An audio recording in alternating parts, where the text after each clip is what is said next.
there ever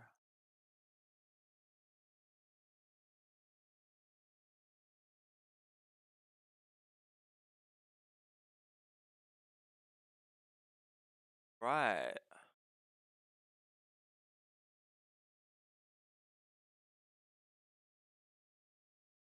I think everything is set up. Everyone,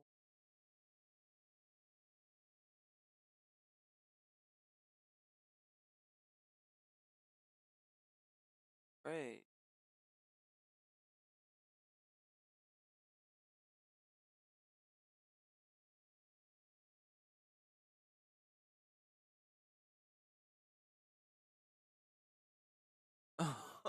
What? Waves in opposition. Anita.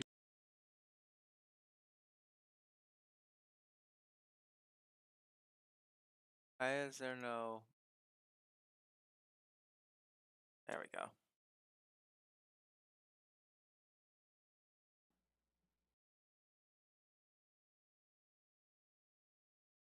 Waves in opposition.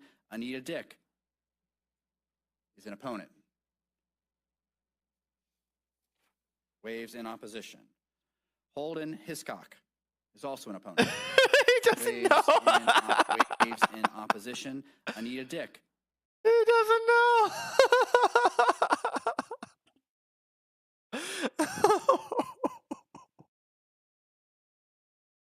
Oh, that's so funny.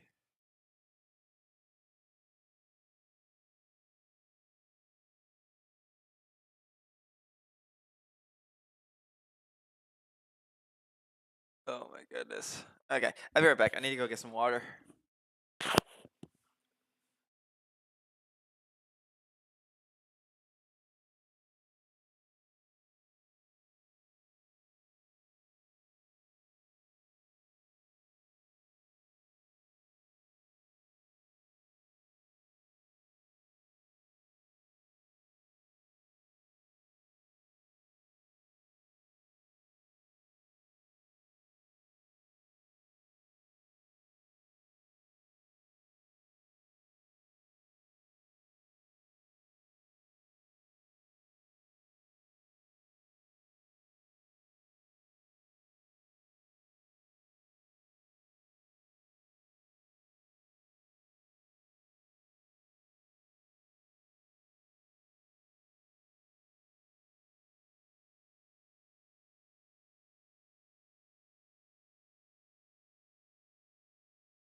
All right, I'm back. 7 notifications. All right, so gosh, this this is going to be same way. All right, I'm about to show you a video, and it is fuck fuck fuck.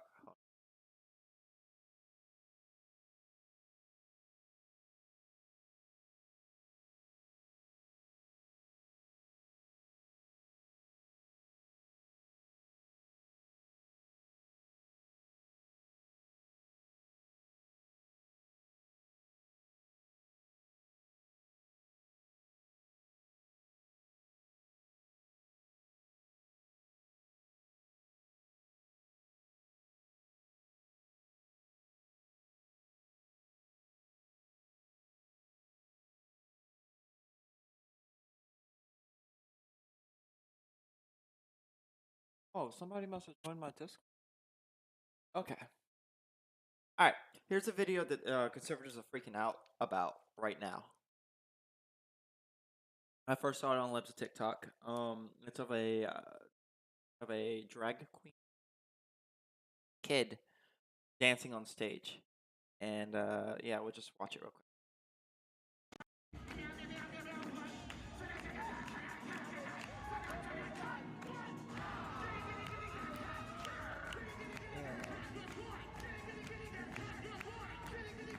Hello, Yo, What's up? How Now, goes it? I'm doing well. I got something for you. Hold on. You're gonna wholeheartedly disagree with this, Can't wait. but I've been fighting to the death on Twitter. Um, all right, I am.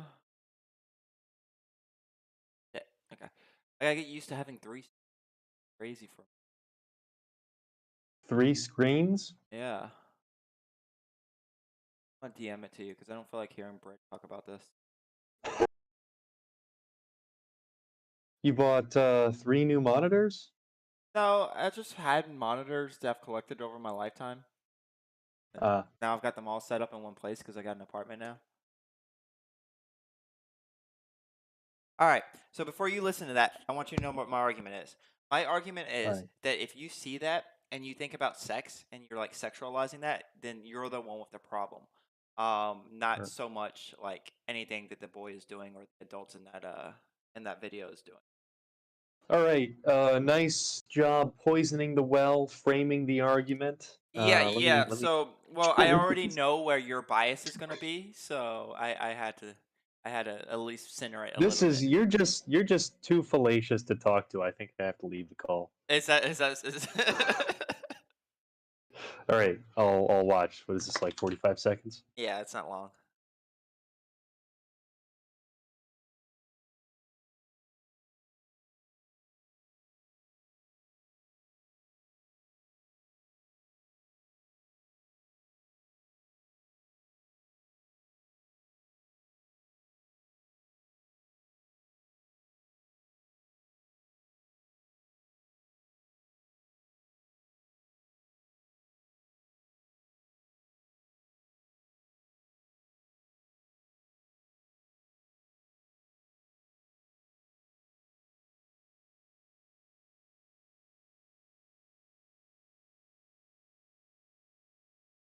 Yeah. Um is it do we know if this is a transgender boy or girl or whatever, I would or assume if it's it's just just like a cross-dressing, okay? drag queen boy. I think Uh, um 13-year-old boy is what Steven Crowder look, I says. don't I don't appreciate this. I don't appreciate this attempt to gaslight me and psychologically manipulate me. Mhm. Okay, I mean, Mhm. when I look at this, I think it's pretty obvious from the from the outfit to the style of dance to the way that the audience seems to be interacting with this performance, Hold on, wait. that there seems to be sexual overtones here. How is the audience Yeah. interacting with his performance that makes it sexual? Okay, that's fair. You can't, if I took the audience in a vacuum, then that wouldn't be a piece of evidence. But I'm taking the whole thing as a package. Okay. So like the fact that this boy is in skin tight, shiny, feminine clothing, right? Um, doing like, okay, let me see, these moves are, I mean, he's shaking his hips, which is disgusting for me to Okay, even you talk sound about since you this is a sound like 13-year-old boy. somebody from the 50s talking about Elvis right now. No, really. I mean, well, I mean, the difference is Elvis was a grown man who like wasn't wearing skimpy clothing.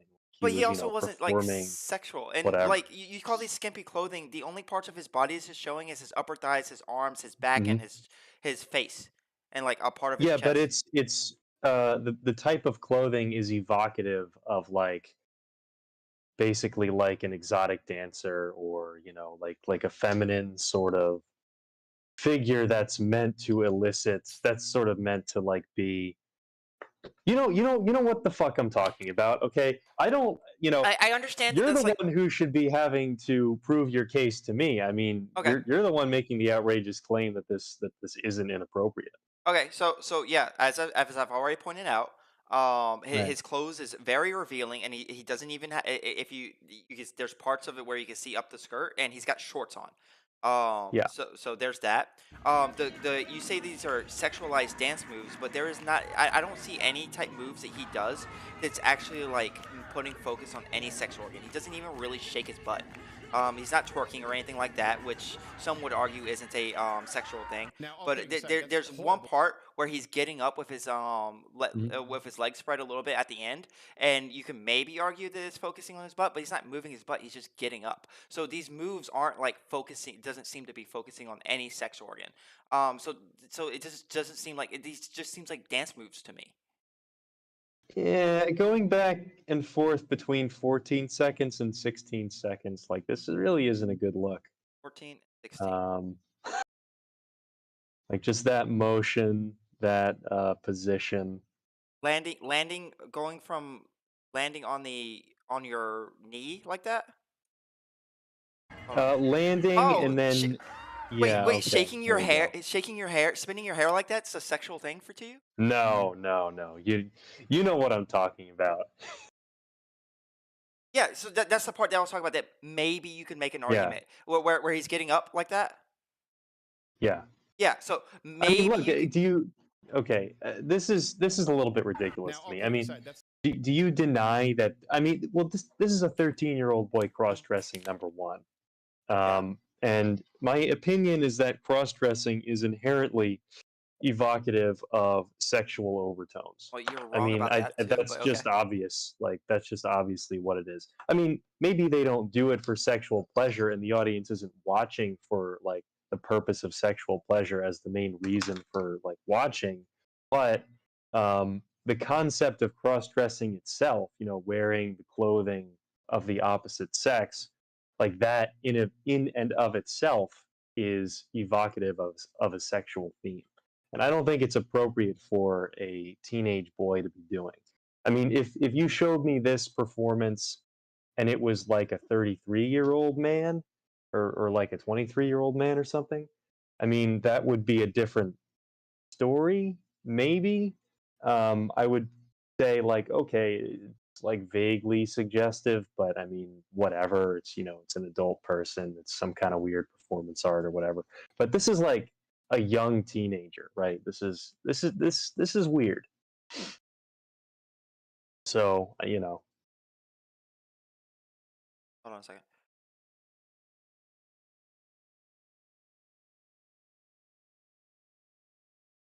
you Um, good? yeah. No, I mean, I don't know. I think that people in general, especially Americans, tend to over sexualize things that do not need to be sexualized. I don't think that um wearing leather or whatever pleather skirts and all that stuff is inherently sexual. I don't think that dancing in the way this kid is dancing is inherently sexual, and Mhm. dressing in the as the opposite gender or sex certainly isn't sexual. Always doesn't isn't inherently sexual. I mean, think about it this way: if you were in your apartment and you had a woman with you and she just took off her clothes, she started taking off her clothes, you Yeah. would see that as a sexual thing, right? Um, yeah, I mean, if it's her apartment and I'm with her, then the fact that she decided to take off her clothes or like change her shirt or whatever in front of me instead of like closing the door, asking me to go, that would seem to be, suggestive at least. But like if a 5-year old were to Yeah. do that, it's probably not so much, right? Uh, mm, I mean, Please don't say yeah, yes to like this. no, of course, of Like, course. If a 5-year-old girl like takes her shirt off in front of an adult man, the 5-year-old girl isn't thinking about sex, right? yeah, I mean, that's like only someone who's deranged would think that, right? yeah. I mean, it's a similar, not the same, but a similar thing here, where yeah, you can make something like what he's wearing into a sexual thing, and you can make dancing in that way a sexual thing, but it's just not in this situation. Um, okay, 13 is different than 5. If a 13-year-old girl took off her clothes in front of me, I would think, okay, there's something weird going on here. There's some kind of weird sexual overtone because a 13-year-old girl is in the middle of or finished with puberty, right? I mean, like you said 5 Yeah, so on I purpose was I to be was like way before any development of sexuality comes into play. Yeah, so I was Like just that's a different, yeah. I was giving you an example to provide the concept. I'm sure there are things in which a 13-year-old can do. There are probably certain dance moves in which, when done on between two children, are not sexual, whereas when done between two adults, could be much more sexual thing.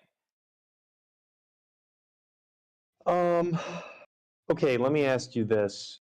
If there was a 13-year-old girl who was basically in this position on stage, and there's more of a like a maybe there's like more of a leeway with a teenage girl than a teenage boy, but let's just say the girl was wearing like very sexualized clothing and like dancing, but not doing explicit, uh, imitation of sexual act in the dancing, but just like moving a lot of body parts around. And then you see an audience like clapping and cheering. That would also make me feel uncomfortable. I don't know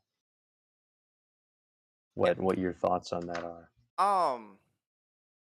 So there was a time where my niece was doing dancing, and there were kids on the stage, and they were dressed in ways and dancing in ways that made me feel uncomfortable. And then after like some self-reflection, I was like, why does this make me feel uncomfortable? And the answer was because I was sexualizing something that wasn't sexual. I think this is a similar thing. If you, it's the culture in which you and I probably grew up in that makes these things seem sexual, but if you were in another culture, probably the culture in which that boy was grew up in, it's not seen as such a sexual thing.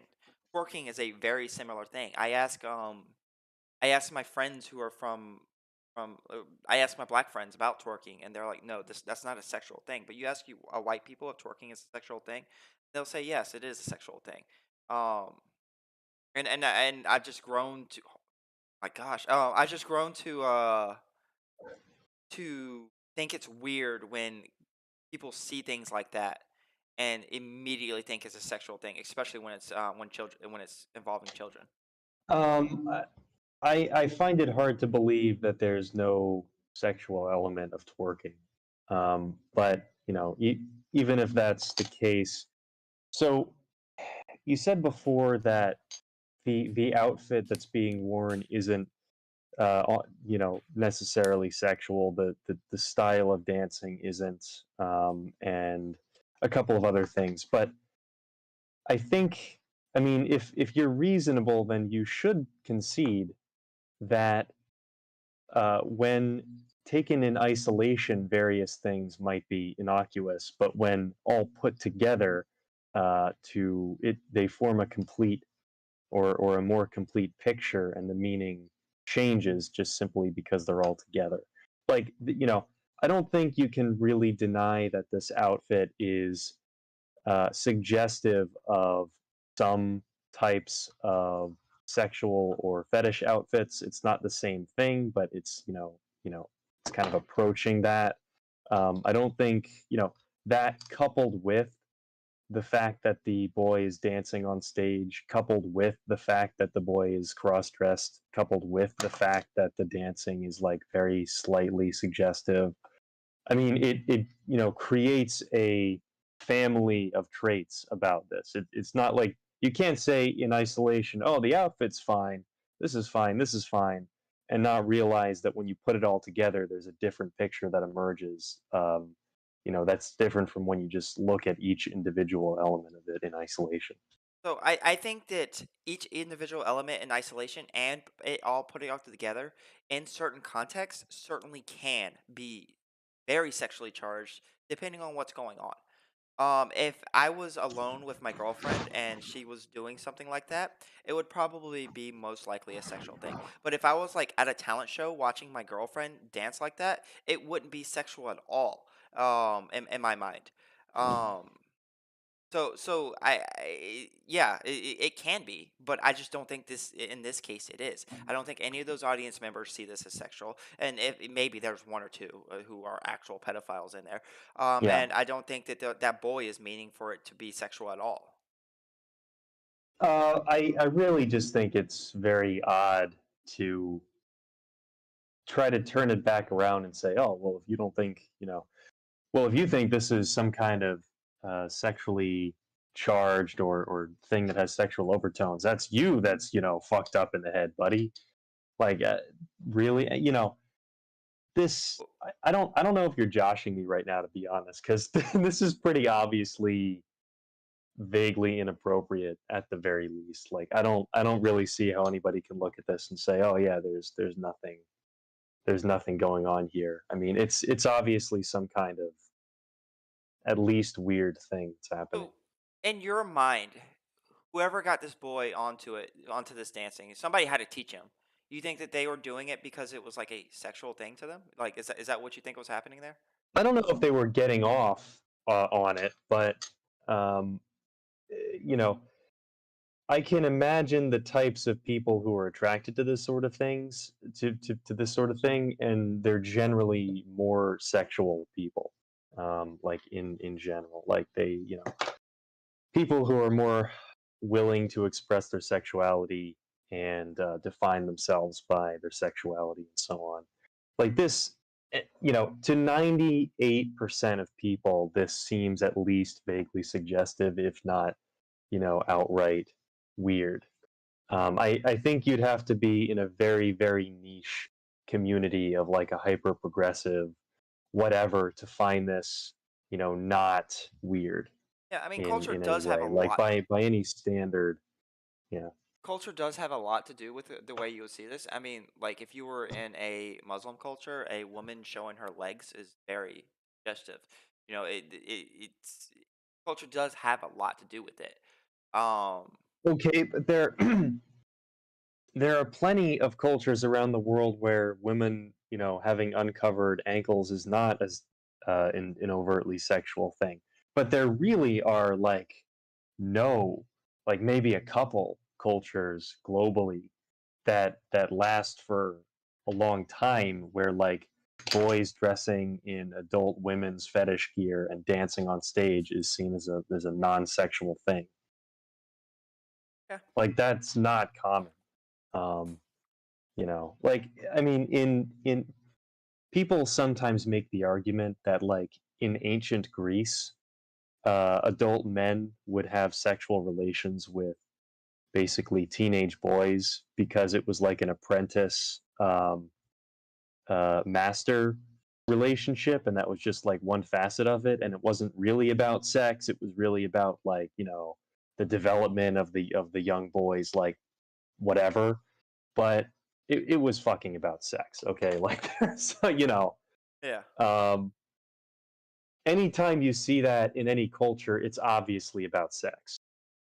Well, So so that's something just my that I kind of. would say about that would be that there's pretty like well documented harms to that kind of thing being in a culture has Hmm. on the people. Just like there's harms, I think, and being so oppressive to women has that the Muslim cultures have on the women that they. Hmm. So yeah, I wouldn't defend something like that just because it's a part of the culture. I don't see a harm in this boy dressing up in the outfit that he was in and doing those dance moves on stage. Has to him. He probably had a pretty good time doing it. Well, there's certainly no harm to the extent of if he was actually being raped or something. Like it's obviously not in that realm of harm. Yeah. But the, I don't know. This sort of strikes me as something that's not healthy for the development of this boy. I mean, doing this, it seems like it would have an impact on his view of sex and sexuality and like what's appropriate. Um, that sort of goes forward. I mean, 13 is like right in the middle of your most formative years, and it sort of strikes me the same way that child beauty pageants do, where it's like this is a really creepy thing to have children do, and then like how does that affect their development going forward like 10 or 20 years? I mean, think I've ever met a normal person who was involved in a child beauty pageant when they were a kid. It seems like an inherently weird thing for someone's development. Yeah, so if there were documented harms to this kind of Yeah. thing, had having if this kind of thing had documented harms to children, I'd be against it. But I wouldn't be against it because it's sexualizing children. I'd be against it because it's harming the children. Um, Well, documenting harms is sometimes a tricky business. I was actually, this isn't like completely analogous or even entirely related, but it's something I was researching today. Apparently, there's a split in the popular versus scientific opinion of on how bad pornography is or isn't for you. Um, a lot of studies suggest that uh, being addicted to pornography, or at least looking at it, more than 4 times a week or something like that, leads to actual structural changes in your brain that resemble alcohol or opiate addiction. doesn't Yet, surprise me. what? That wouldn't surprise me. Oh, okay. Yet, like most popular resources, if you Google "is porn bad," for instance, um, like most of the top links like Healthline and whatever say, oh well, there's benefits and there's drawbacks. It can help you be more expressive and find um, inclusive sexual expression or something. But there's always the risk of being addicted, and really, it's up to you to make the right choice. And it's like that's a weird attitude for the mainstream authorities to have, because if it's the case that porn addiction looks like neuropsychologically very similar to alcohol addiction or heroin addiction, there's no one that's going to say, oh well, there's benefits to heroin and there's also drawbacks, so you just have to decide whether it's right for you.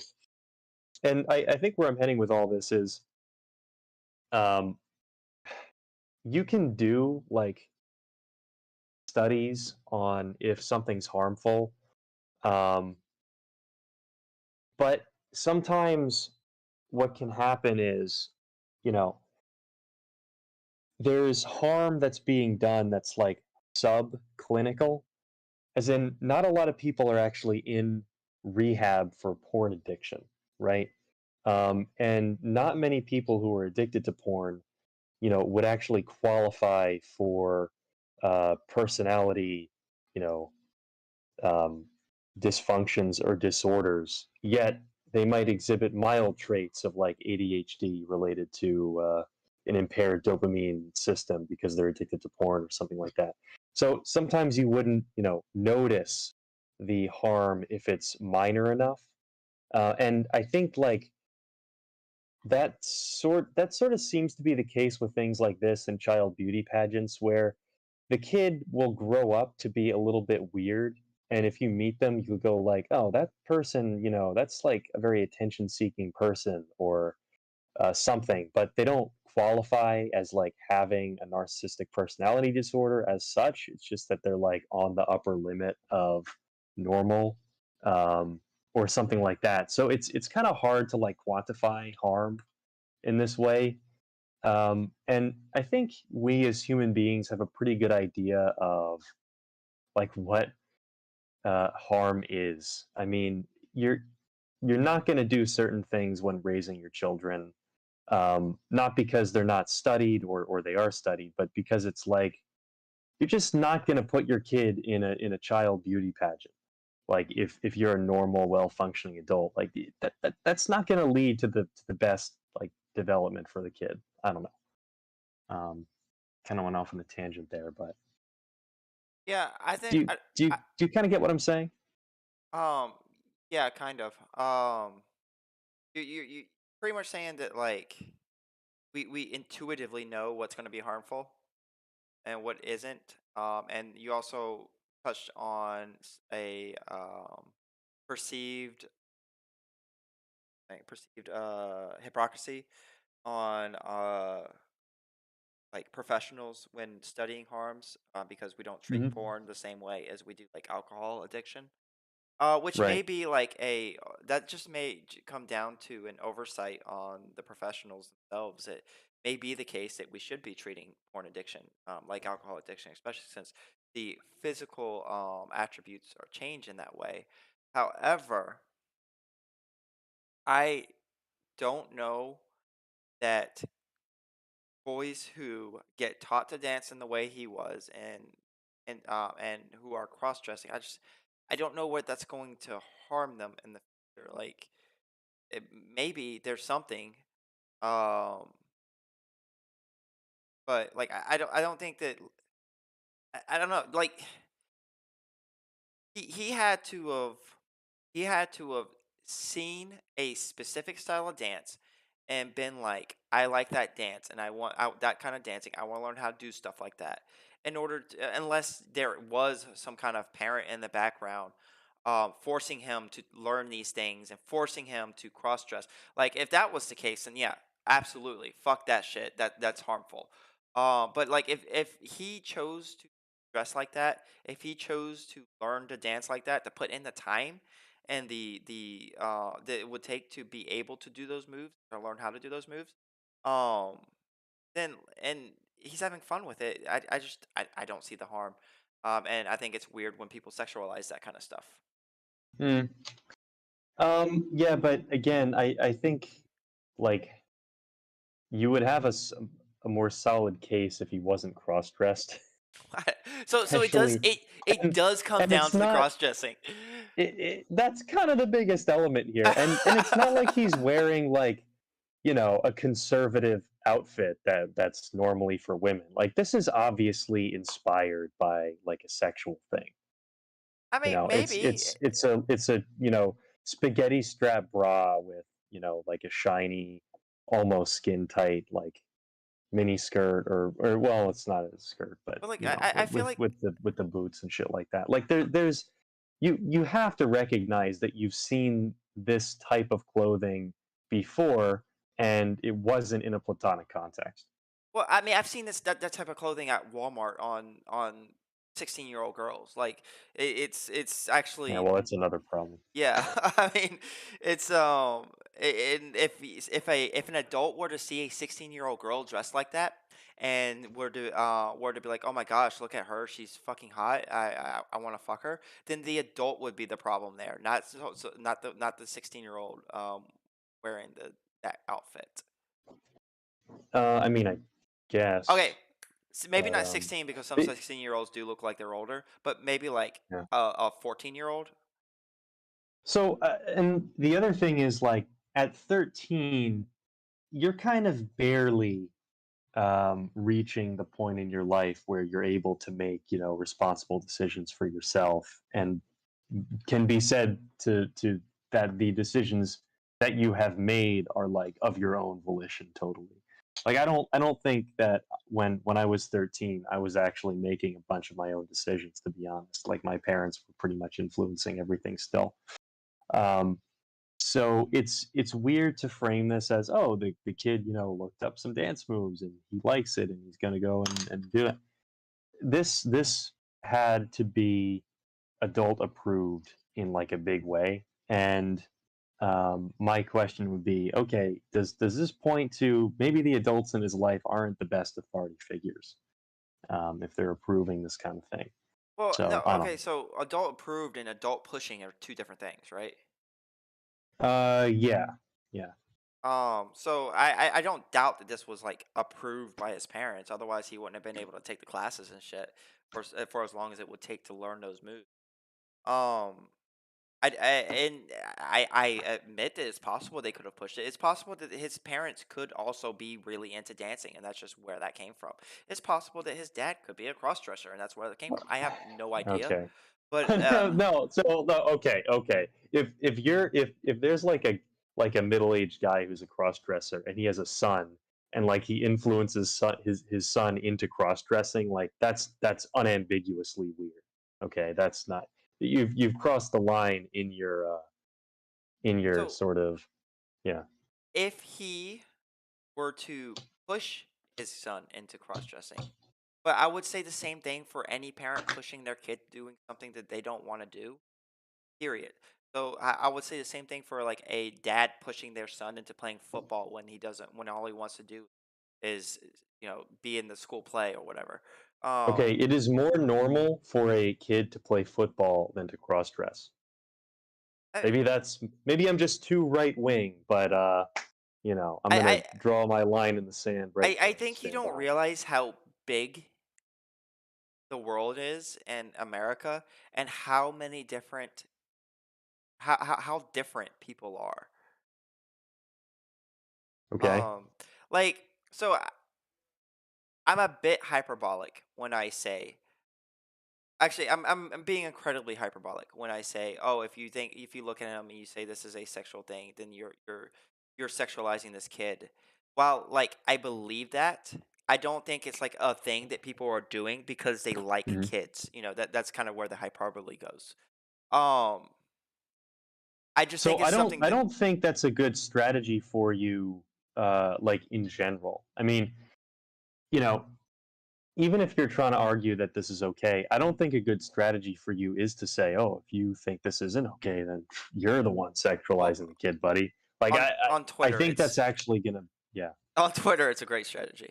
I Um, mean, maybe if you're just kind of trolling, but like as a serious contribution to the cultural war or whatever, I think that sort of argument is a losing argument. Like yeah. that's going to make centrists and people in the middle go like, "What the? That's like some loony fucking logic right there." Maybe the conservatives are right about the decline of the West. Yeah. So Well, so the part that's hyperbolic is the part that's insinuated. It's not the part that I'm right, of saying. course. Um, because like I do think that people need to think about the things that they see as sexual and try to figure out why they think it's sexual. And if they don't have a good answer for it, then like maybe throw away those beliefs. Or at least stop judging other people for acting in that way because you're making things sexual. That's not sexual, and I think that's an issue. Honestly, at some point, you really don't need a good answer for something. You can just kind of gesture at it and say, "Look," because honestly, I think human beings just kind of most human beings have like a sense of this is weird. So I don't. This is like almost approaching that line where I can just gesture and say, "Look at this shit," and then not even make an argument. Well, I mean, Um, I mean, yeah, that's kind of what that's kind of what the right does when it comes to these things. Um, or conservatives do when it comes to these yeah. things.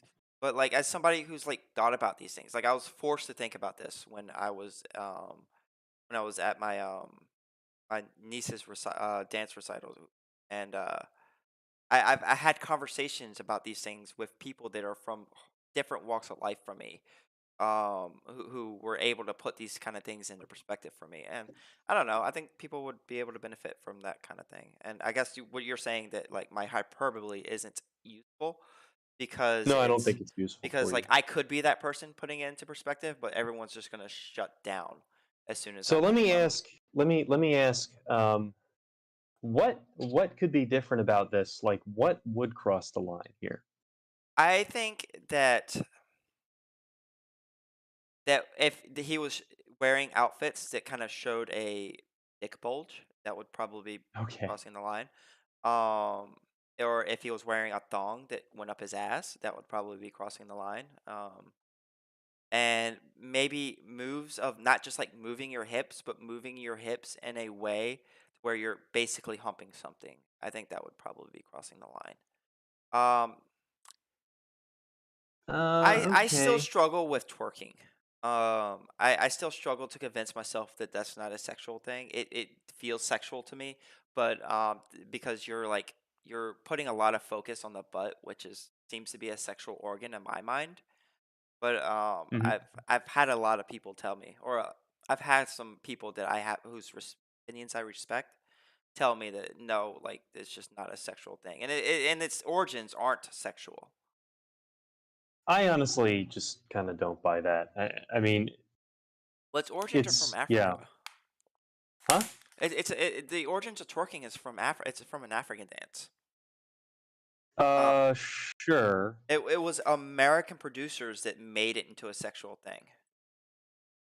Yeah, but it's sort of natural for a dance that revolves around moving the ass and like focusing on the ass to be construed as a sexual dance. Like I think that's pretty obvious. You know, Well, if it's like like it's go the ahead. same thing as if there was a dance that became popular where it was literally just women like jiggling their tits, like moving their chest so that their tits wobble around. Like that's not, you can't gaslight me into thinking that's not a sexual move, right? Even if it was like from Oh, a certain hi guys. I'm just culture doing a and little this and that. last minute So sprucing it's with like my plant Hawaiian hula friends. dancing, where there's a lot of hip movements that focus on moving the butt. Is that a sexual dance? I think it has sexual overtones, yeah, or undertones. I don't know what the difference between overtone and undertone is, but whatever. Yeah. So hold on, I'm gonna send you a video.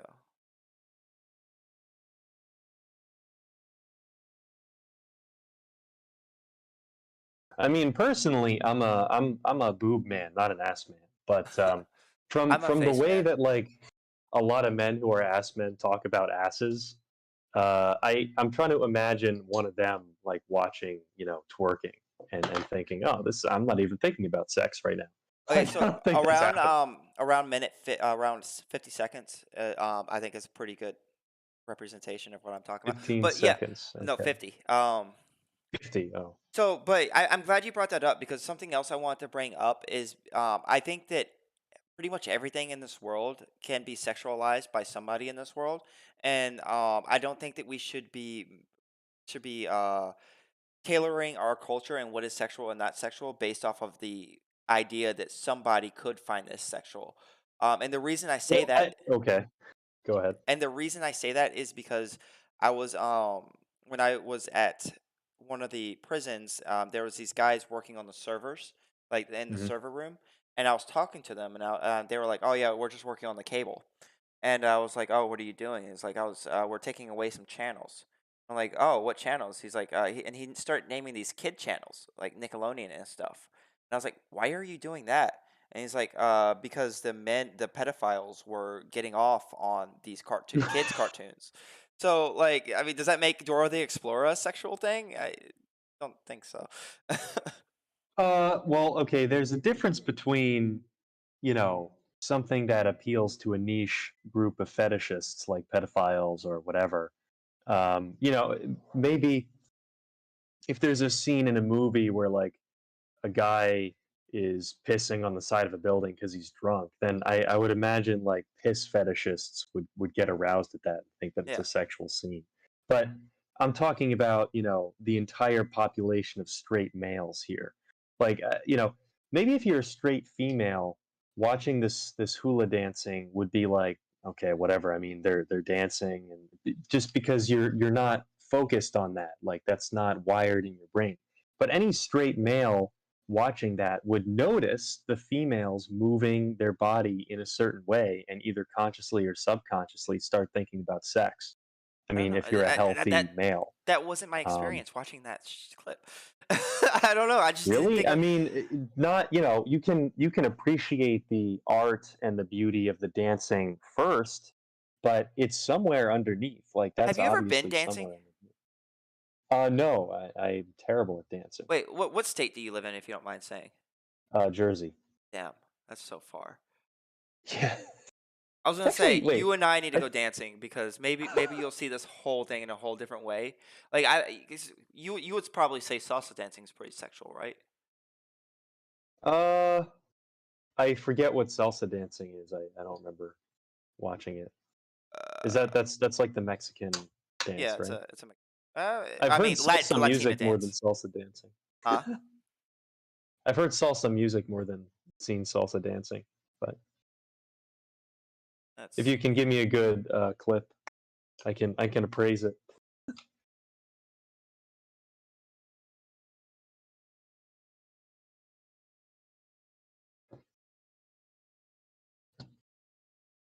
You live in the backcountry of Virginia, though, right? I actually live in a city in Virginia now. Oh shit. Okay. I last I last I heard, I think you told me you live somewhere like near Harrisonburg or Charlottesville or whatever. I've been down there a couple times. It's actually not that far from where I live because you get on the highway, it's only like a 6 hour drive. All right, I want to see if you think this is sexual. Um, Wait, say that again. About 6 hour drive. Yeah, I think so. Wait, Maybe we could, six hang hour, out sometime. That'd be six great. hour drive from where? IRL stream from Jersey, I think, unless I'm getting my time wrong. Drive from Jersey. Oh, it's possible. I drove to New York one time. Oh yeah, Yeah. what'd you do there? We just fucked around in New York, me and my friend. How did you like New York, by the way? It was fun. It was not a place I would want to live ever.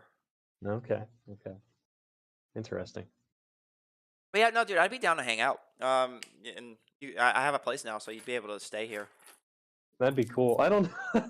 But you I had to have go. like a distrust of strangers over the internet, though. So I I don't mean, know. that's totally fair. I wouldn't go over somebody else's. To be honest, I wouldn't stay at somebody else's house if that met over the internet. Um, but yeah, that girl's shaking her butt a lot. I don't know what you think about that. Yeah, I mean, I think there's more undertones here. Like I think dance in general, or most dancing is a little bit sexually charged. Like in most instances, I think dancing probably developed, like in a you know anthropological sense or something as a sort of proxy for a way to like appraise potential mates. I mean, I've read a little bit of psychological research on, what dancing is, especially, when there's a male female dance partner. It's almost like test driving them as a sexual partner without actually having sex in like a socially approved public setting. So yeah, I think there's something to that, like in an evolutionary sense. Yeah, But obviously, there's dancing that's not sexual. So but yeah. I mean, I go salsa dancing, and bachata dancing, which is similar to salsa, and I can because there's not the sexual tones there. It's much easier for me to go up to a woman and be like, "Hey, you want to dance?" than it is for me to go up to a woman in a bar and try to strike up a conversation. hmm. Well, I think that might be part of it because since it's like a socially integrated activity in like within the space where it happens, everybody is going there to dance, and that means that when you're there, it's socially normal, to ask somebody to dance, and it's not like there's no big barrier that you have to overcome. It's not like approaching someone on the street and asking for their number. It's kind of like you're in this social setting where the behavior that's greased, that's like easy to do, is behavior that could land you a potential sexual partner. If you Yeah. get to know them, if they like the way that your body moves, and you like the way that their body moves, you can I say, hey, let's come dancing again. Like, can I get your number? You dance really well, I and mean, stuff like the that. So potential is there, but I mean, the potential is there for when you go to the gym or the supermarket too. I don't think mm. most people go to these. I mean, they literally called social dancing. I don't think most people go to these things trying to bang the girls that they're dancing with. No, well, it's not that explicit, but I think that's part of the reason for its existence. I mean, like again, from an anthropological perspective. Okay. But yeah, I don't know. I mean, yeah, this Twitter video is really weird. So Okay. I mean, that's fair. So the argument that I would agree with is within the culture that we live in currently, there's going to be a lot of people who see that and it's sexualized, therefore it's probably not okay. I can see that as being an argument. I just don't think that anything he's doing is inherently sexual outside the context of a culture that's sexualizing those things. hmm. And and I also think that when um, kids do things, it should inherently be less of a sexual thing. oh my God! Every time a school shooting happens, Sam Hyde trends. Why? Because because of the like meme that Sam Hyde is the one behind all shootings. Oh yeah. I've heard that. Like, I think last year a bunch of posts were like, "Oh yeah, the what was the name of the like Ghost of Kiev is revealed to be Same height. Samuel Hydenko or something." Yeah. Like he's actually the one behind everything. That's crazy. When did this happen? All right. What? When did this shooting happen? Oh, today there was a shooting today. I'm just looking at the twinning Twitter trending. Number one is mass shooting, and then number three is Sam Hyde. So it's kind of fucked Interesting. up, but I I think it I was in.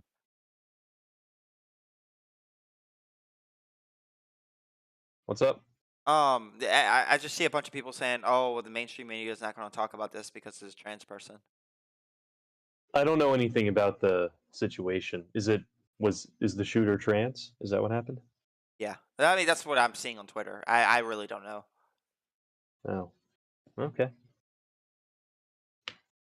So when are you scheduled to talk to this? Is it the constitutional conservative that you mentioned last week? Yeah. I mean he didn't actually schedule a time. I just know streams around this time, and this is the around the time where I would stream if I'm streaming that night. Ah, So Twitter. Let's see, even on right now.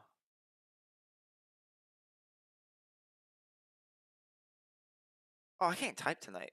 I actually should have been this entire time looking for tweets of his to talk about. oh shit. Let's see. And then we have a Let's Shih see. Tzu back there, Nami. And then Lola.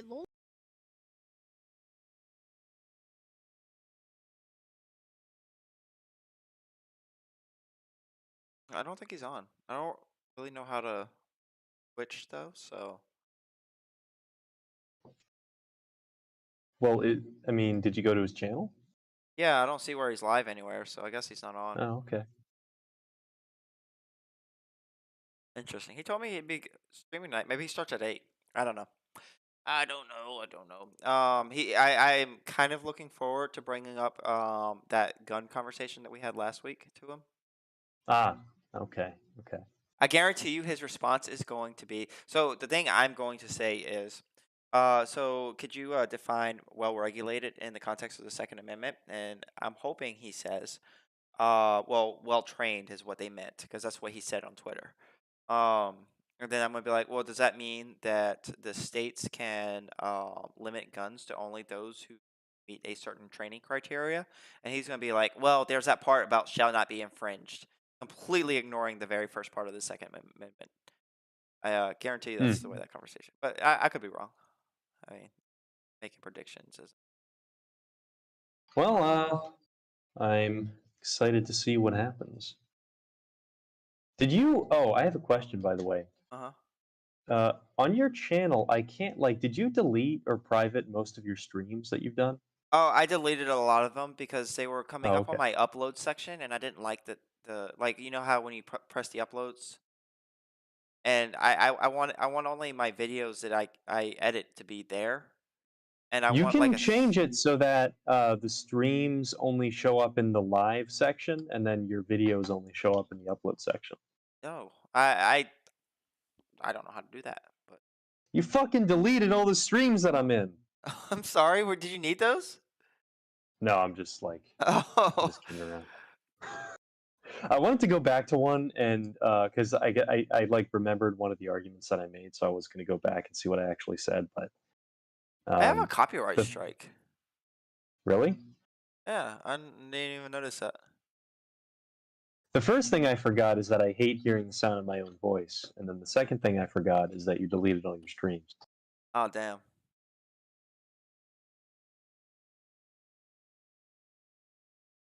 So what I else was in the news this week? I don't know. I don't keep up with the news to be honest. I keep up with Oh, what's going on online, but I try to do YouTube Shorts, and so when I make a short, it's usually on TikTok, and you can have 3 minute videos on TikTok. So most of my videos are over 2 minutes.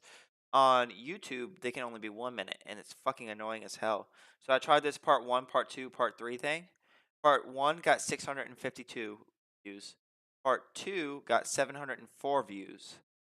I don't know how that happened. How part 1 got less than part 2.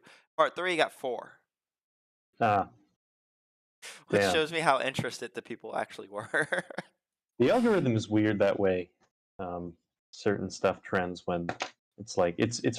I think it's just like the right time of day that you upload it, and then it's kind of chance. Like if someone watches it and then shares it to 5 people, that's kind of your ticket to have hundreds of views because then like those people watch it and then the algorithm triggers like, oh, this amount of people watched it in this amount of time, therefore we promote it, for this many minutes or so on. So, Yeah. did you get any subscribers from that? I don't know. I've got like 116, but Oh, okay. I'm looking for those Rumble subscribers or Rumble followers. What I'm looking for. I don't have any Right. content on Rumble, so that's gonna be kind of hard. But Trying to convert the right wing audience on Rumble. well, I mean, there's no lefties on Twitch, and like they are on YouTube, but the competition is on lefty YouTube is so dense that I'm not gonna be able to make it through. So maybe I'll be able to find like right wing people to talk to on Rumble. Maybe you can break through on Rumble and then transplant your success over to YouTube or Twitch. Then it'll be Possibly. like, you'll get a snowball effect. I'll probably Maybe stop. you can become a Destiny orbiter. Ooh, that's the dream right there. That's all I can ever hope to aspire for. I think he's getting lazier with his content. He definitely is. Even like I tried watching a couple Destiny videos today, or just kind of listening to him. It seems like he just lets the shit that he's reacting to play, and then maybe gives some kind of commentary at the end or whatever.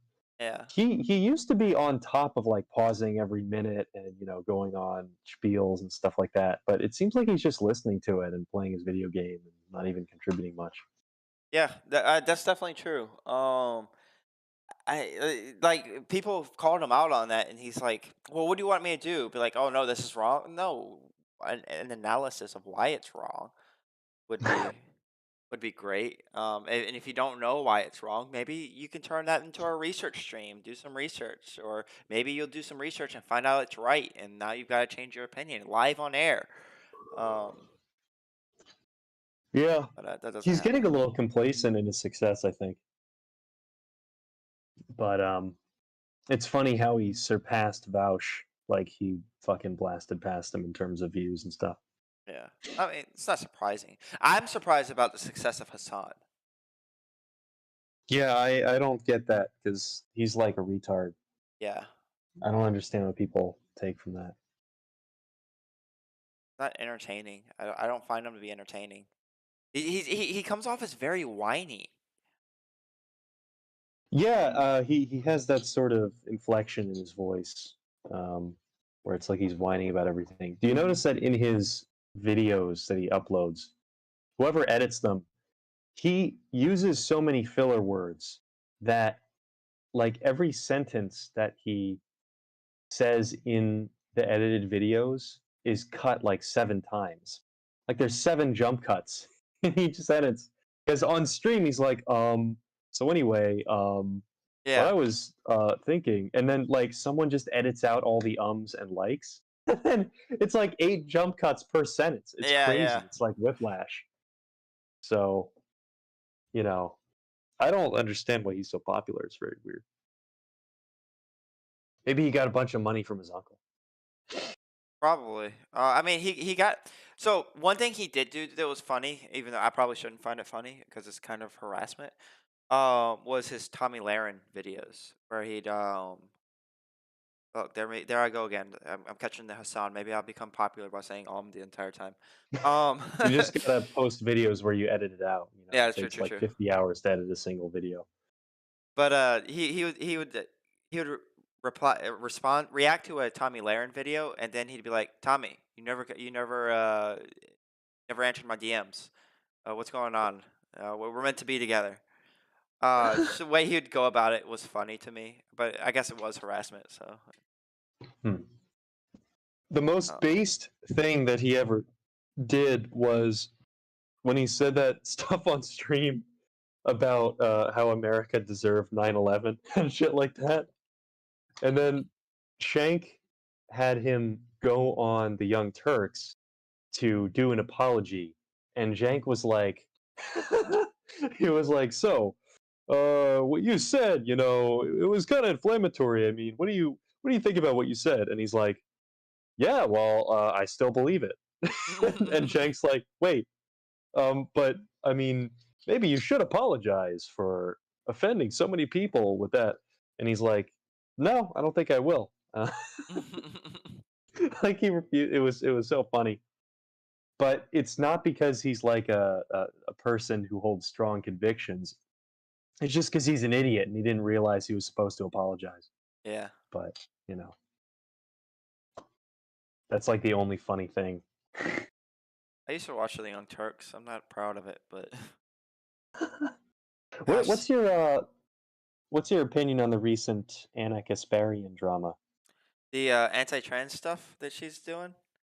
I It could be construed as that, I suppose. Yeah, I don't understand the Now I understand in certain contexts, but I don't understand like the idea of. No, I don't even understand in certain contexts. I don't understand why saying something like, what is it, uterus haver? Is that Yeah, I think it's birthing birthing person? Yeah, with I don't uterus, sort of. understand how that's like erasing women.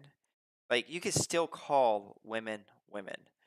Yeah. You can call a woman a birthing person. I think it's weird.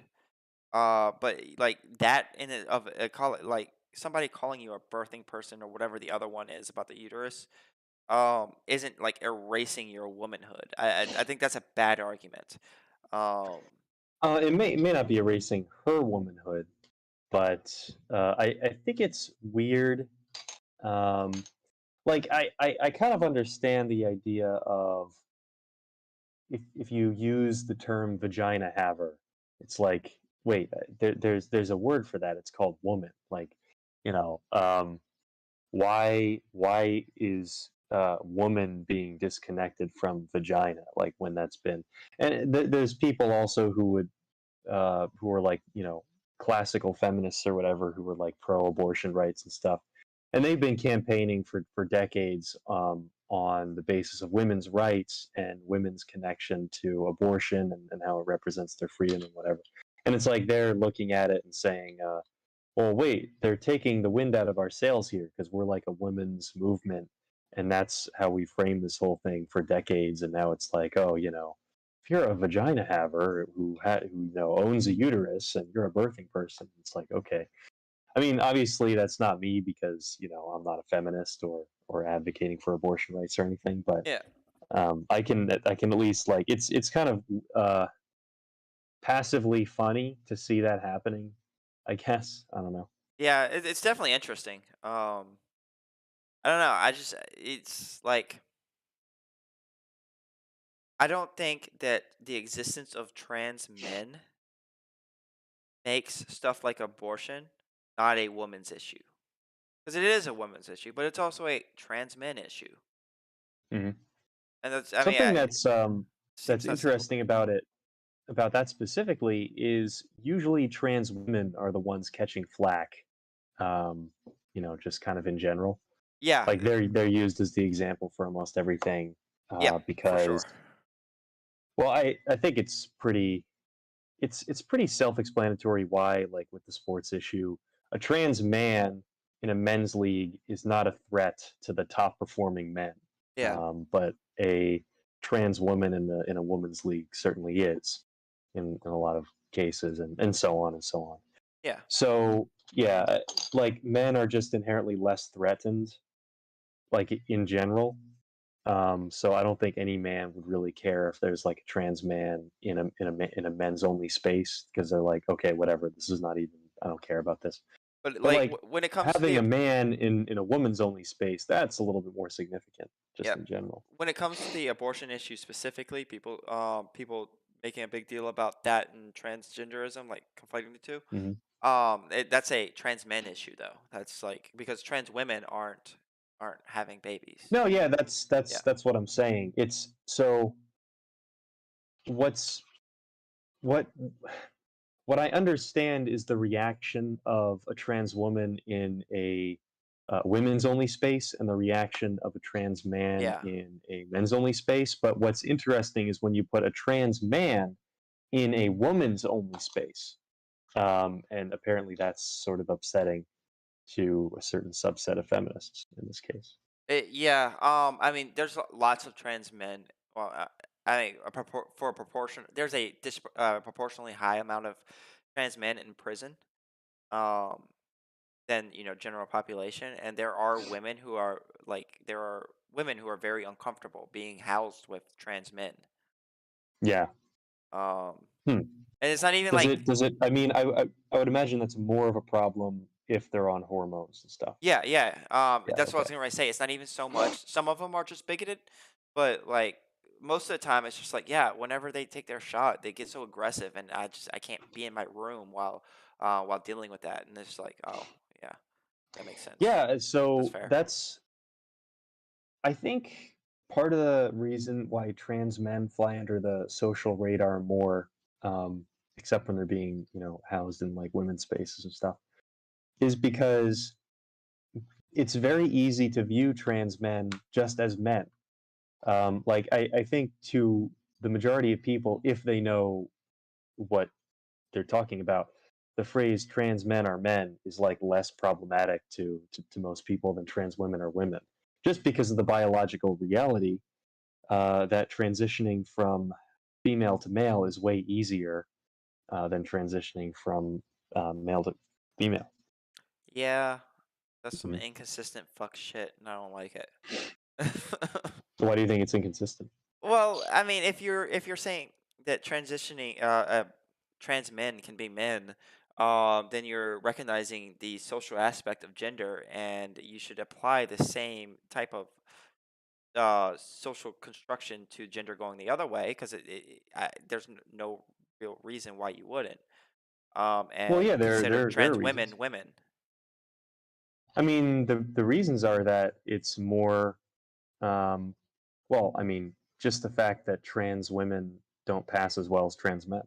That's Yeah, like a significant reason. so yeah, the knee jerk reaction towards a trans woman trying to pass as a woman is probably going to be not woman more often than the other way around. Um, because yeah, you're right, it is harder to pass. However, if you make a gendering mistake towards a trans woman and they correct you, then you should just accept that the same way you would if you made a gendering mistake to a trans man and they corrected you. Hmm. So like I can see where the knee jerk reaction is going to be more often disfavorable to a trans woman, but like at the end of the day, if you believe that a trans man can be a man, how much somebody passes really shouldn't matter at the end for how you treat somebody.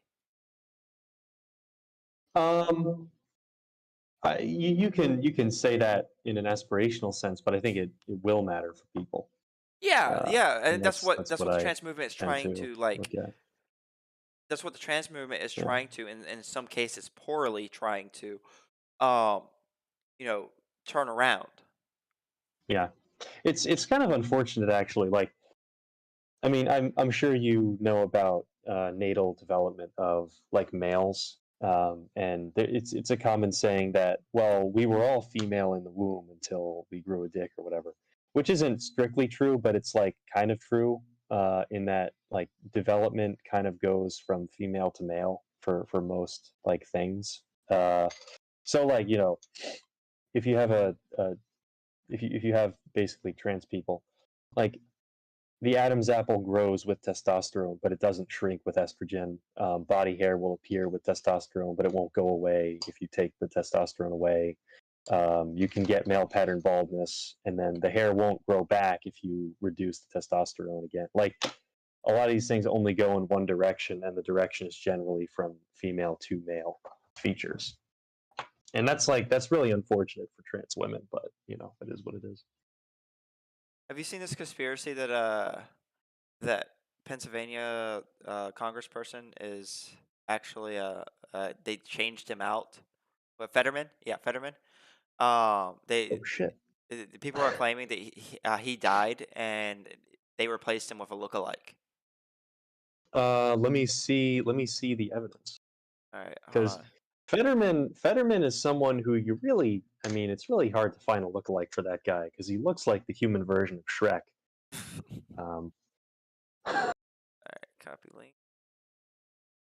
like you know in Shrek 2 where he takes the potion and becomes a human, Uh-huh. and then like it's like if that happened, except he didn't like become a normal looking human. He just became like a human, but still had ogre features. Like that's what Fetterman looks like. All right, I put that one in general because I do want to see what Brett says about this. Huh.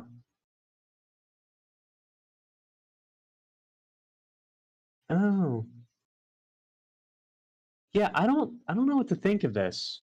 It would be easier without the impact font over the fucking bottom photos, but Yeah.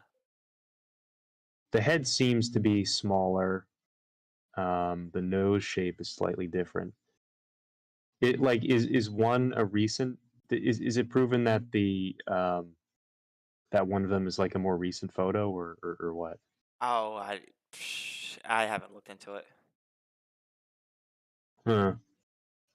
There's a post down below. It could be the camera like lens angle effect that's That's making his nose look different.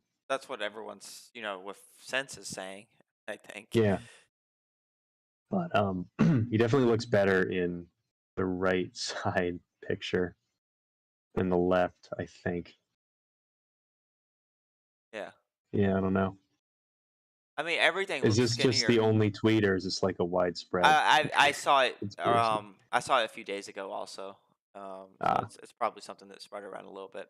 But like if you look at the more colored one, everything is not just his nose, but everything is skinnier, which tells me that it's probably like a camera thing that made yeah, everything look probably. skinnier. I don't know. You know, you don't need a conspiracy like this to be a little bit disturbed by the whole Fetterman situation. Did you listen to the debate between him and Oz? No, but I heard that he wasn't very coherent. Yeah, it was. I was like really uh shocked. It was shockingly bad. Like he seemed like he wasn't even there. It was really surprising. So yeah, I don't.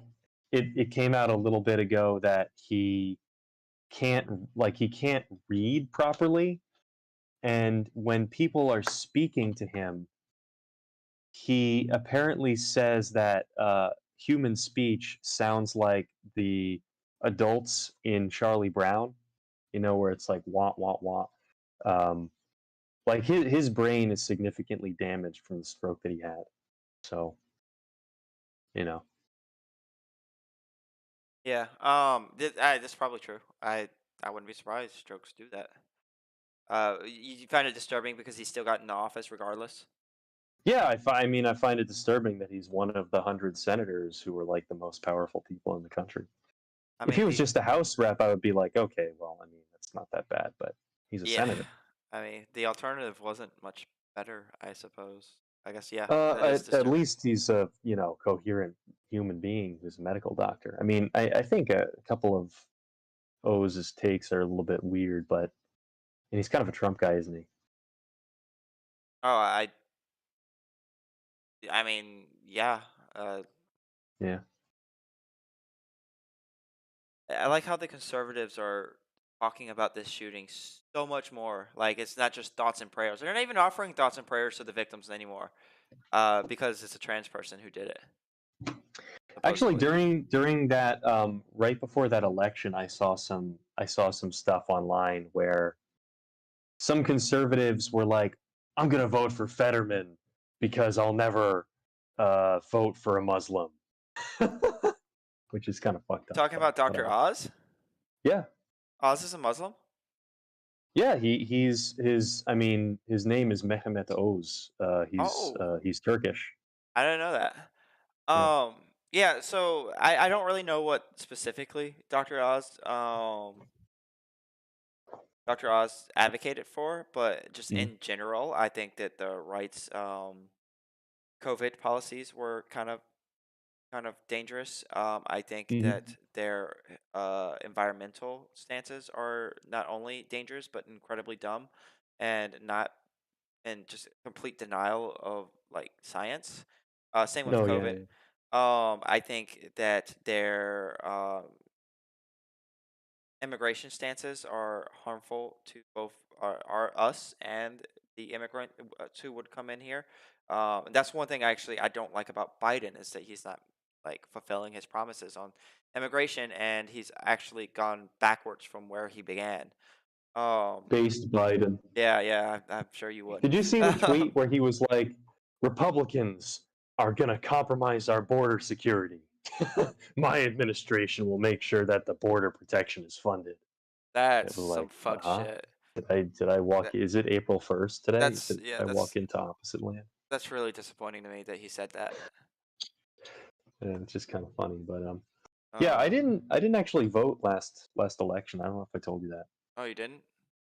No, because um, I mean, I'm pretty socially conservative, but I have some serious disagreements with the American right wing on like really key issues to me. So I don't know if I'm even gonna vote for president, to be honest, because I don't know if I can like vote for Republicans in good conscience in general, unless they soften significantly on climate policy and drug policy for starters. Yeah.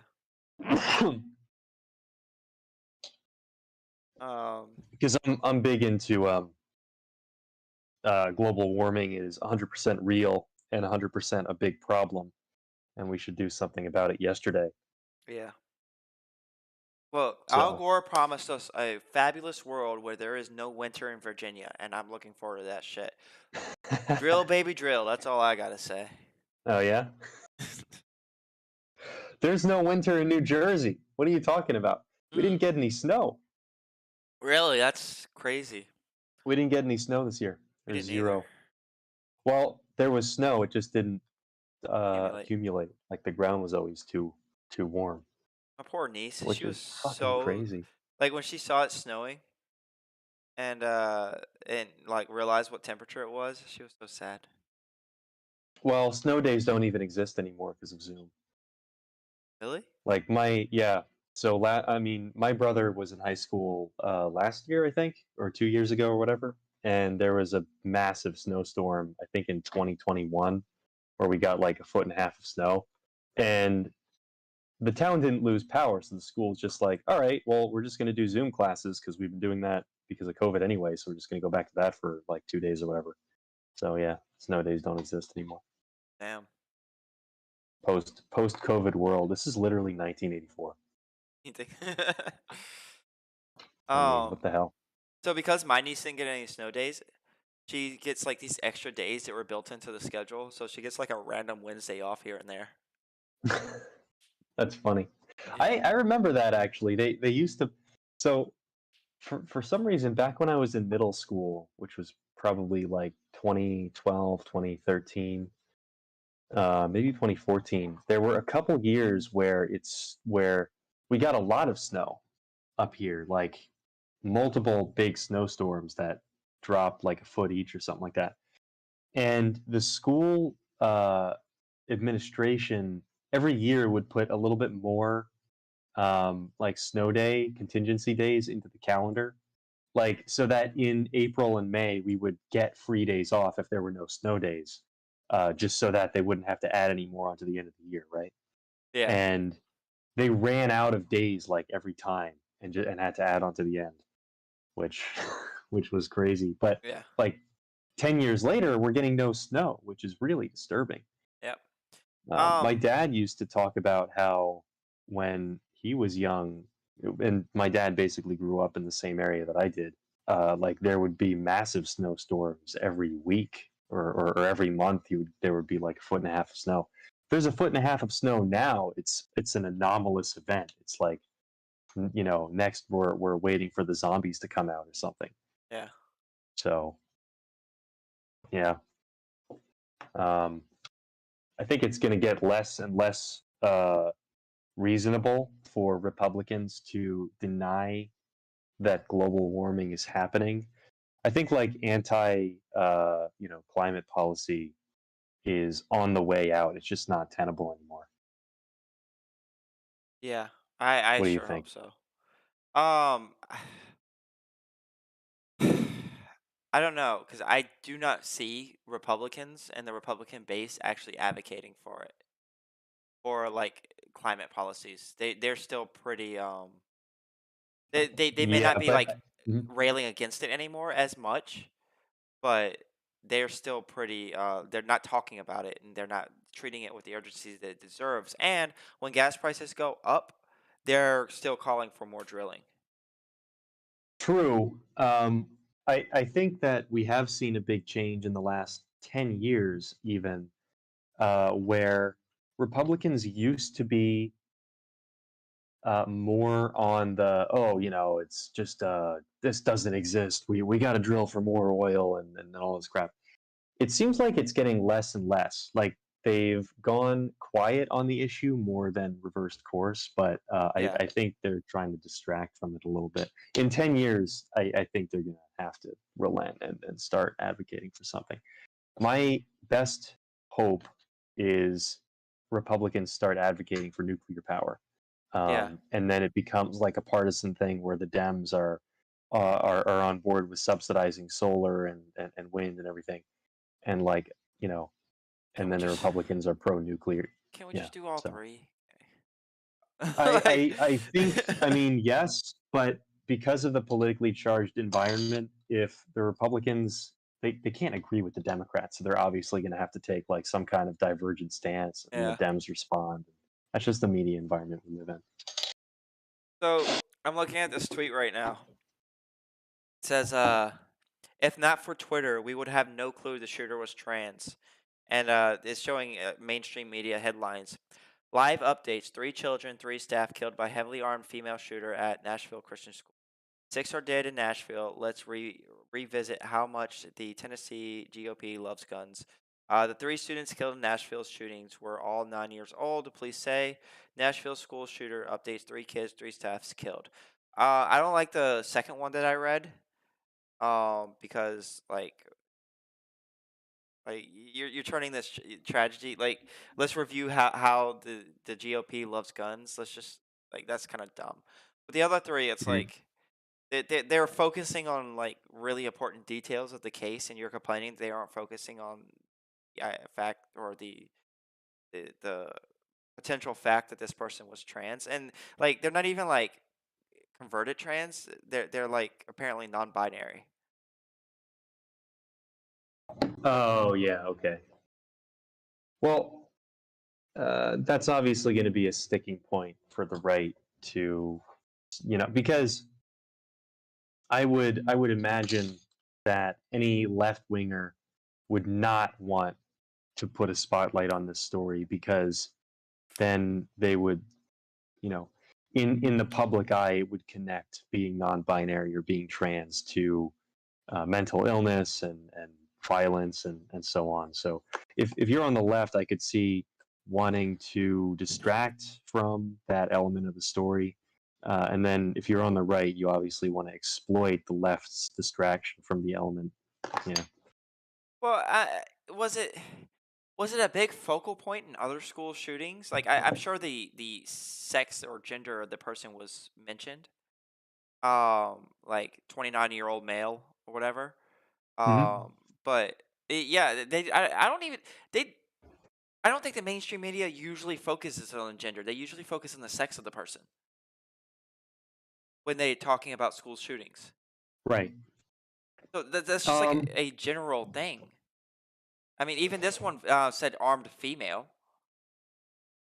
yeah, but it's the same thing where if so was it a actually a biological female who was the shooter?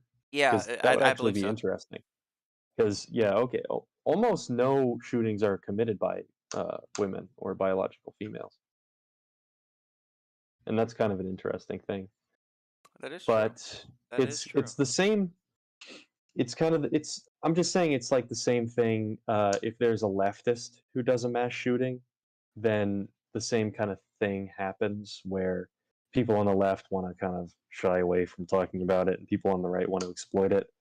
And then when there's like an incel shooting or like a right wing shooting, then the left is talking about it for weeks, and it's on the front page of every paper, and the right's like, oh fuck. Oh, I'm sorry. I just saw this video. No, I hear what you're saying. My question is, do you remember if what that guy, the incel that shot up the college place? What year was it? Last year? No, this was a while ago. This was it- Rogers. Was his name Rogers? Does that sound Elliot Rogers. Elliot? Yeah. Yeah. Was he highly covered? Oh yeah, he was like one of the most famous shooters ever. I think Really? they covered him like for weeks because I Interesting. don't think anything like that happened before. I mean, shooters before that were like social rejects, but um, like the Columbine shooting Hey Khalid, how you was doing? I'm doing pretty like one of good. the first mass shootings, but those kids had motivations because they were bullied or something.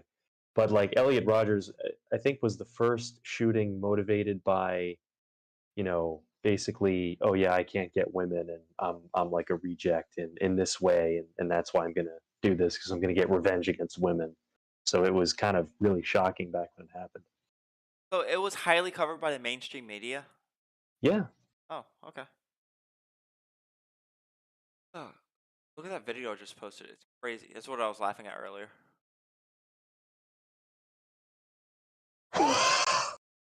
I know, right? What actually happened? What? Did she get hurt or? No, I don't think so. Oh She my doesn't look God. hurt. She was able to move her legs. I love the meme at the end. Perfect place for that. Gosh, you know what? I want to get rid of political Twitter and just start a meme Twitter where I see nothing but That- funny videos. That look on her face when she lands.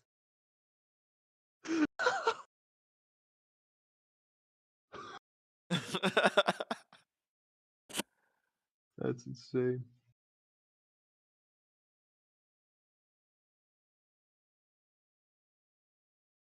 No one in the comments is giving any context, so.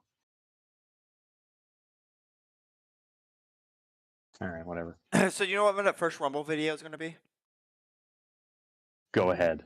Anyone watching me, all two of you, if you're on Rumble, it's gonna ruin everything because it's kind of one of those trick videos where they post something at the front beginning and tricks the audience, and then you review the trick at the end. Mhm. So there was this video posted by GOPs of New York or some shit like that, Twitter, where it was a bunch of people fainting. Like famous people, like people giving speeches. There was like a military general. I think one of the people were talking to like what Prince or something like that. One of them was like a leader of some African country or some shit. And the caption that the tweet said, "I thank God every day for giving me the intelligence to not get the shot." So basically, Mhm. trying to tie it to COVID. But when you look, but somebody did they looked at into each of those individual cases, and every single one of them, but one, happened before COVID. And the one that happened during COVID, the lady didn't get the vaccine yet. It was new, so she hadn't had a chance to get it. And one of the videos even had 2014 in the background. So. Oh shit. So what I'm going to do is I'm going to remake that compilation, and I'm going to kind of caption the video in a similar way. And then I'm going to be like, look, if you saw that video and you thought, oh my gosh, this vaccine is killing people, then you probably need to subscribe to my channel. And then I'm going to go on about how you got really bad confirmation bias, and this was what was actually happening. And yeah, that's kind of going All to be my right, fair first enough. video. Yeah, wish you luck with that. I'm probably gonna disconnect All right. at this time because I got a little bit of homework to do. So All right. Have fun with that. I will talk to you later. Later. Good luck with your Rumble adventures and Thanks. talking to this other guy who you may not talk to. I don't know. Wait, say that again? And talking to this, constitutional conservative if you ever get the chance. Oh, yeah. It doesn't look like he's streaming still. So I don't know. All right. Later, Oh dude. well. All right. Oops. I didn't mean to disconnect.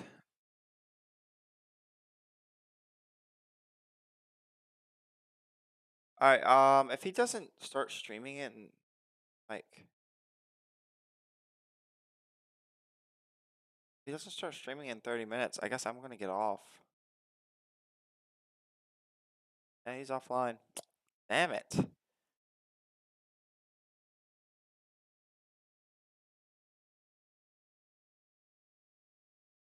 Maybe I'll play a game.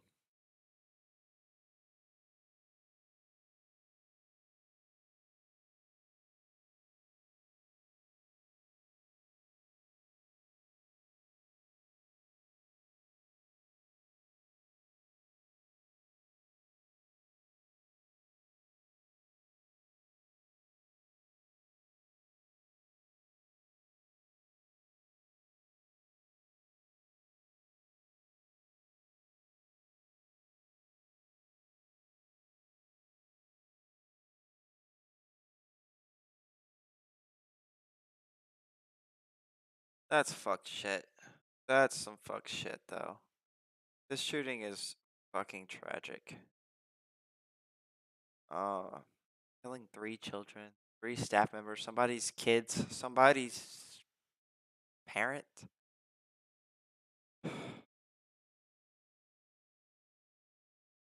I I what was going on? For some reason, I wasn't in my I couldn't log on to my Gmail from a computer that I was at recently. Because of two-step verification. I didn't have access to my phone. I couldn't log into Gmail, and that means that when I got on YouTube, none of the videos were curated to me, and I didn't feel like looking for new videos from the people that I subscribe to, because they don't post very often anyway. So most likely, unless the algorithm's showing me shit, I'm not going to see it. Um, so I just typed in news in the search bar, and like I started listening to just like mainstream media news, and holy fuck, was it depressing as hell. They focused on so many negative things and not a positive story to be found. I was feeling some type of way. I was feeling anxious, and like people who consume that constantly have got to be a disaster mentally. I don't understand. Um, Me and my friend, my roommate are getting cable because it comes with the apartment. I need to remind him to go pick up those boxes. It comes with the apartment, and I'm thinking about having the news on in the background while I stream, just to kind of see if that experience holds up or what's going on. I think that might be a interesting thing to do.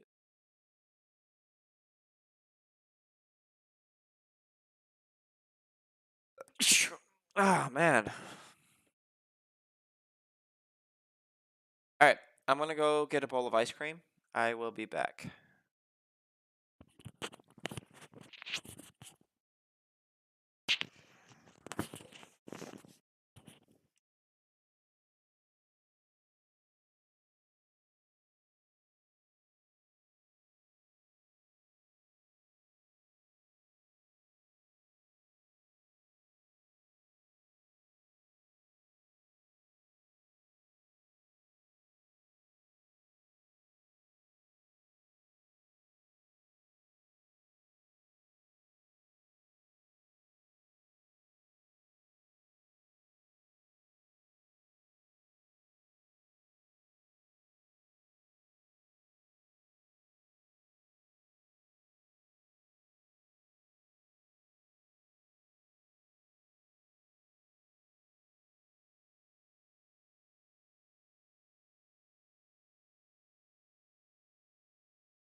All right. After I'm done eating, I'll play New World.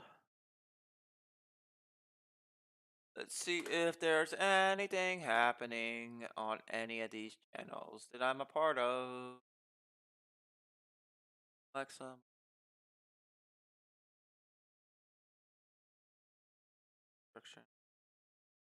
Any of those people.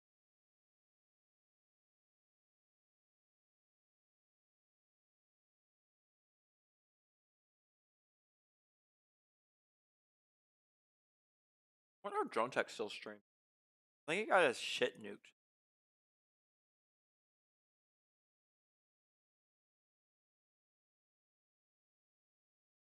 Oh, he's still on here.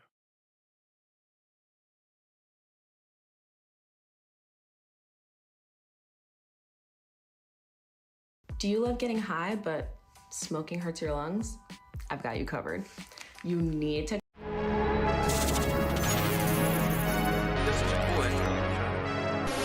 Remember way back when Jon Stewart used to have this show where he mocked partisan hack media by ironically being a hyper-partisan hack, which he always explained was different when he did it because he's a comedian, but it was sometimes funny because he had good writers? Well, he ain't funny no more, and has become a part of the very corrupt media he used to supposedly be against. So this time he's appearing on the far-left Democrat Party state media operation known as CNN to baselessly demonize Republicans with nobody to push back and with absolutely nothing intentionally funny to laugh at.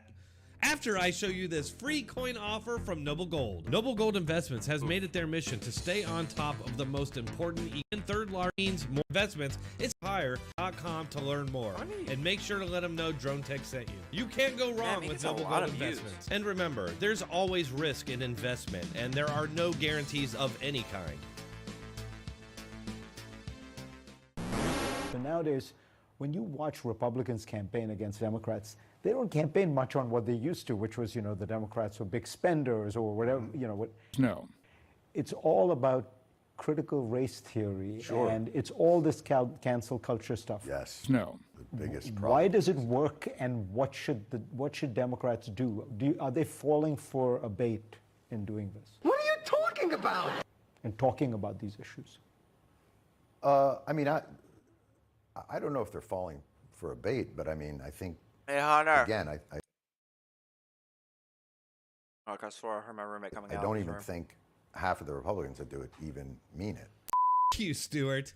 Instead of an actual argument, he just proclaims that Republicans don't actually believe what they say they do. It's so typical and childish of leftists like Stewart to accuse their opposition of not believing in what they advocate for. Okay, so Jon Stewart doesn't actually believe in what he advocates for.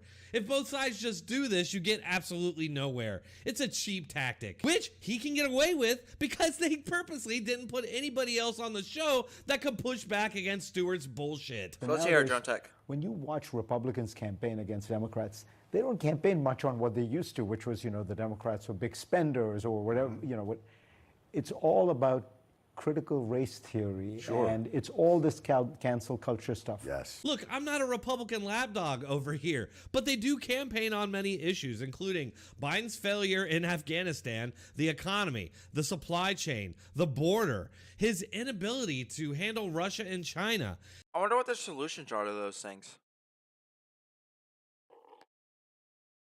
His anti-American oil energy independence policies, and his general inability to string together coherent sentences. The Republicans have also been trying to warn about the coming insolvency of Social Security, but the media just uses that to score political points for Democrats. That's just a few things, but my point here is that Fareed and Stewart are just lying to deflect from very real Democrat failures that are real issues.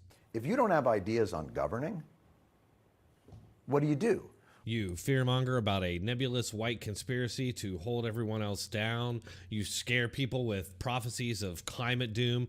You accuse your political opponents of being racist, fascist monsters that only your party can save the country from. Well, you do the purposeful distortion field that they create.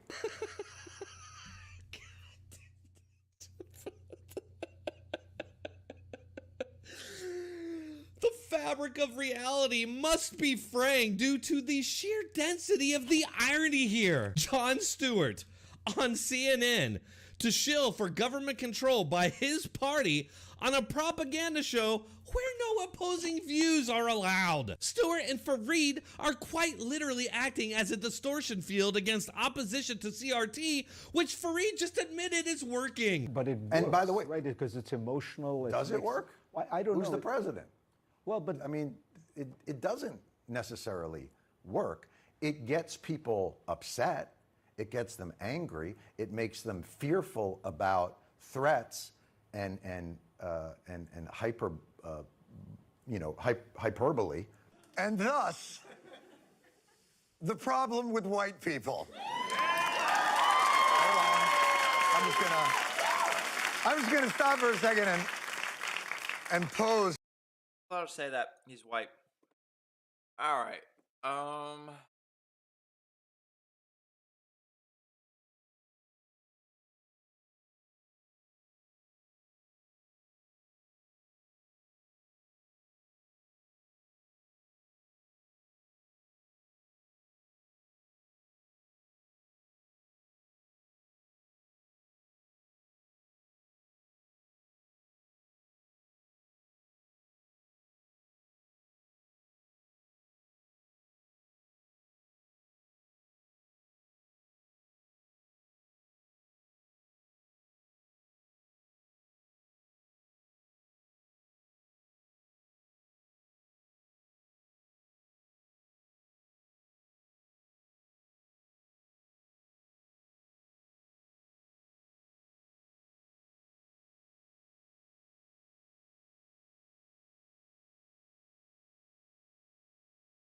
Yeah. I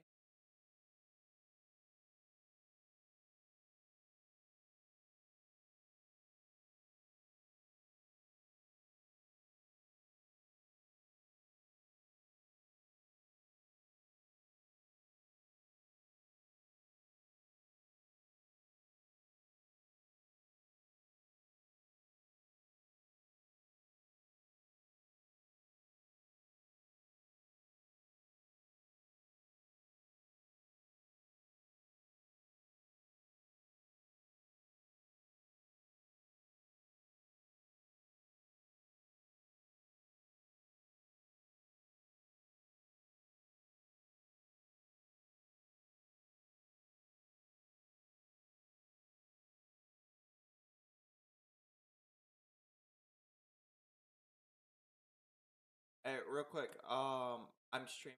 Got y'all deaf right now.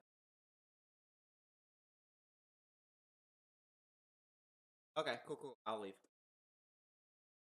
Have a good one.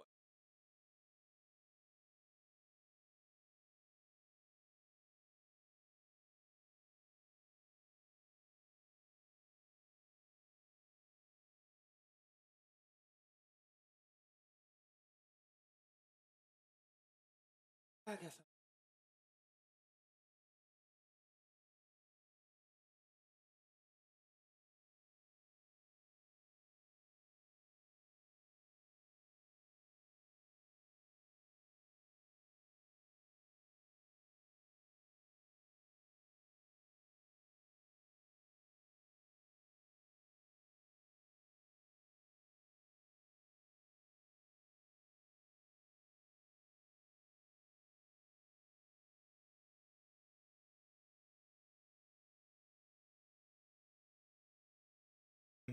And so I don't like to retweet that stuff, and I don't like to put out stuff like that because I think that that's risky. And oftentimes what happens is people, want to be the first, whether you're a news organization or you're a streamer or just someone who's on Twitter. You want to be the first to get the story out there, or amongst the first.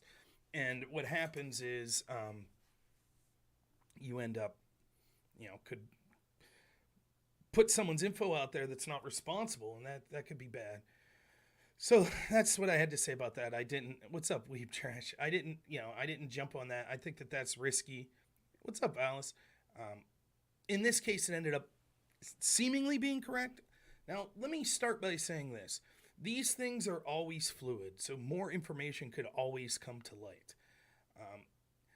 And I understand there will be those that are more conspiracy oriented, which I don't blame you at all for being conspiracy oriented, that might say, well, those changes are them covering up the story and things like that. Maybe.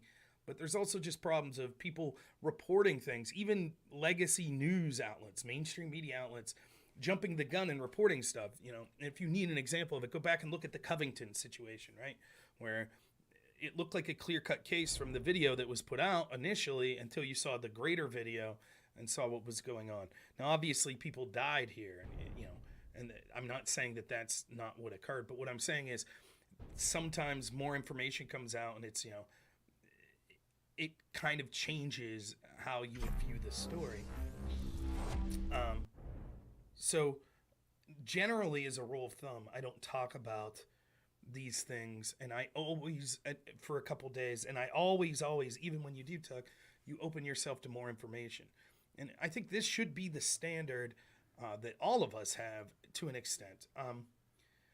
The opposite of this is, the two extremes of this is that you jump to conclusion based on your own biases immediately, or you do this sort of like when I was on with Adam and Sitch, or when I'm on with other people that refuse to ever take an opinion or, you know, have an opinion on something until years later, like after a trial. That's not useful either, because I mean, I guess it's useful in the sense that you're not really causing harm, but what is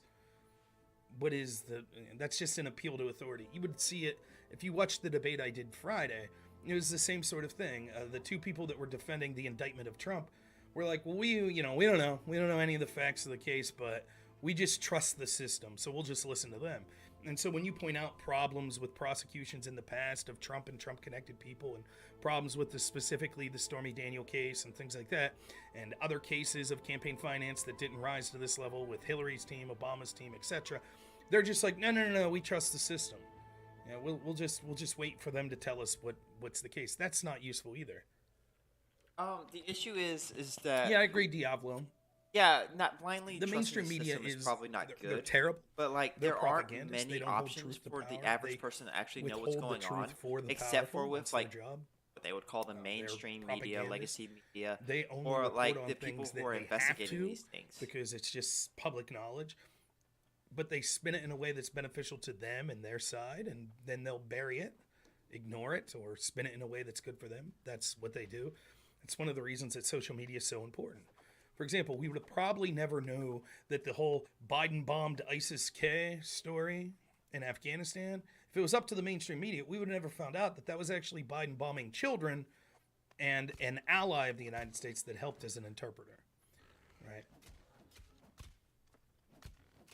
Asperger's says Republicans ruin themselves voting for Trump. I think that's just like your opinion, man.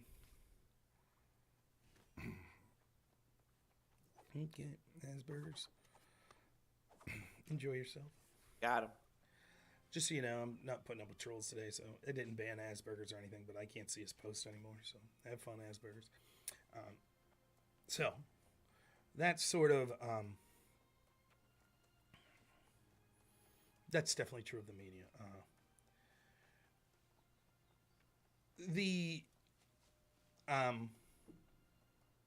So I want to talk about some things here to get started.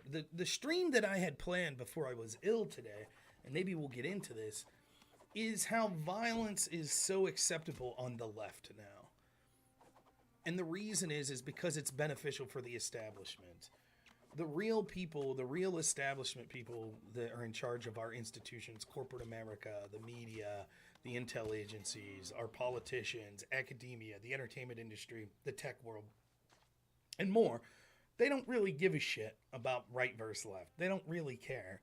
But they understand, because the left has temporarily, at least, pretty significantly won the culture war, that as long as they pay lip service to the causes of the left, then they can get away with business as usual. No one's going to hold them to account. They can continue to consolidate power and achieve their globalist dreams. So they don't really care about black lives. They don't give a shit at all. But they know if they just say Black Lives Matter, then they could continue not caring about black people and actually instituting policies that harm black people and all people in this country, and it's perfectly fine. And what's funny is when you talk to the left, they understand this, right? But they're still okay with it because it benefits them. That's how stupid they are. They don't understand that they're useful pawns. So, for example, when I can't tell you how many people I talk to in the LGBT community when you would talk about toy companies, for example, and like, you know, remember the whole Mr. and Mrs. Potato Head, and like when those topics would come up, they would tell you, they're like, we know these companies don't give a shit. They don't care. They're just trying to make a buck. They're like, yeah, whatever. If we pander to the gays today, we can make money. And that's the point. What's the same with Black Lives Matter? It's the same with all these causes. That's you know, Zer Potato Head, right? And that's what's going on. And so what my stream was going to be about was there was a woman in New Zealand that spoke up against, you know, trans sort of erasing the identity of biological women. And she was basically assaulted by a mob, harassed, and it was cheered on. Alex Stein, a friend of mine, friend of the show, went to a trans rally. I don't know where he was at, but had hot coffee thrown on him, was spit, was hit, was pushed by a mob of people that all cheered it on.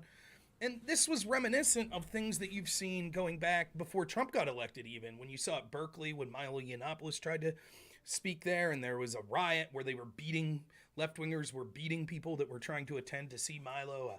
Similar things have happened with Gavin McInnes. He's had, you know, people have had acid and other things thrown in their eyes, urine balloons. They've been punched, kicked, assaulted, etc. And this just is acceptable in our society. I saw other videos that I was going to show, and maybe we'll get to them, of pro-lifers that were being beaten by people. I saw one where I think it was some people that were pro-life, that a guy was right in their ear, blowing a whistle right in their ear really loudly, and was like, don't touch me, don't touch me. This is occurring in the same world where, I forget the gentleman's name, maybe Sparky will know. There was a guy who had the FBI raid his home, even though there was originally not a crime. They decided they weren't going to, the local government said they weren't going to prosecute a crime because allegedly he pushed someone outside an abortion clinic. Yeah, this father of 6. And the story was that this 70-year-old abortion activist was harassing this guy and his kid, and the father kept being like, get away from my kid, get away from my kid, and eventually he pushed him. And for that, even though the local prosecutor's like, yeah, we're not going to charge it, it's not enough for a crime, Merrick Garland and the Biden administration decided they were going to throw the book at him for a felony, raid his house, find his children, bring him out, cuffs, you know, with the guns, the whole 9 yards, the whole show trial, just like they did to Roger Stone and all. The process is the punishment. That was for shoving. But if you're a left-winger and you show up to a right-wing rally and you're shoving people and pushing them and spitting them and blowing whistles in their ear, you know, right in there, that's perfectly acceptable. We just accept that. Reverse the roles. Have a left-wing speaker going to go to a college campus and a bunch of right-wingers start beating the shit out of all the left-wing people. Like Cornell, I went and saw Cornell West at the campus in my local town probably about 7-8 years ago. I'm not a huge Cornell West fan. I think he's a great speaker.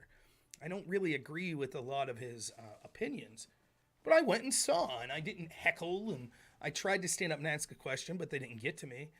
But I didn't heckle. I didn't throw urine balloons on people. I didn't punch people. I didn't pull fire alarms. I didn't do any of that. There wasn't a mob of people harassed. Can you imagine if there would have been? That's just where we're at as a society. Because the left are useful pawns of the institutional power, they're allowed to do this. And, you know, even in the 2016 election of Trump, you saw this. There was sort of mutual... That's, by the way, why they hate the Proud Boys so much. Right? Now, the Proud Boys, like any organization, have stupid shitheads in them. Like, I saw cringe videos where Proud Boys and Antifa would show up for mutual combat. Cringe. Absolutely cringe. It was. There are definitely people that were geared up to want to go fight Antifa because they want to go fight people. And I think that's stupid. I do. But the big sin of the Proud Boys was when you had in places like Patriot Prayer and other religious groups in places like Portland that would try to organize, and Antifa would show up with boards and nails in them and bats and stuff and beat the shit out of the people over and over and over, and the police basically did nothing. Eventually people were going to say, okay, we'll fight back. And that's sort of what the Proud Boys became.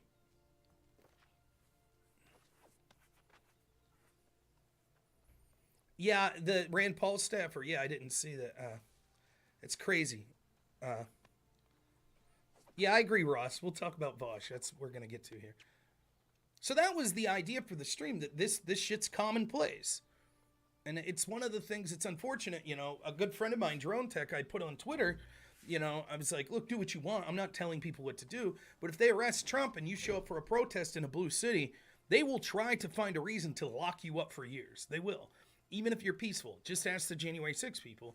And Drone Tech said, is protest only for Democrats now? And my answer is yes. Does he think that the people who were Yeah, arrested on January 6th were peaceful? That's the truth. Oh my goodness. That's how far things have gotten. I mean, there's a trial going on right now from a guy who put memes up in the 2016 election. They're charging him with crime for memes. Because it was against Hillary. They had to censor all of us on Twitter and YouTube and Facebook and Instagram, etc. because 12 Russian trolls put memes on Pokemon Go in the 2016 election. So that still justifies our censorship today. January 6 people, I don't even have to talk about it. You know, the trial is insane. This Proud Boys trial, they accidentally revealed, the FBI accidentally revealed that they deleted thousands of pieces of evidence. They didn't give exculpatory evidence to the defense attorneys. Now we find out that one of the defense witnesses was actually an FBI informant, and the FBI never bothered to tell the defense when the witness list came out. By the way, one of your witnesses is an informant for us. Never bothered to say. And then their rationale for such was, if you could believe this, well, they didn't tell that informant to connect to these Proud Boys and their defense attorneys and stuff. And they assured us that while that informant was talking to these defendants, they weren't relaying that information about the case back to the FBI. So imagine this. If I'm an FBI informant and I go and I'm talking to these people, you know, that are Proud Boys that are going to be on trial, and I'm talking to their families, and we're talking about the case and stuff. Then I go back to the FBI and I say, A, B, C, but I'm not going to tell you. I'm going to keep my mouth shut about talking about the case. It's nonsensical.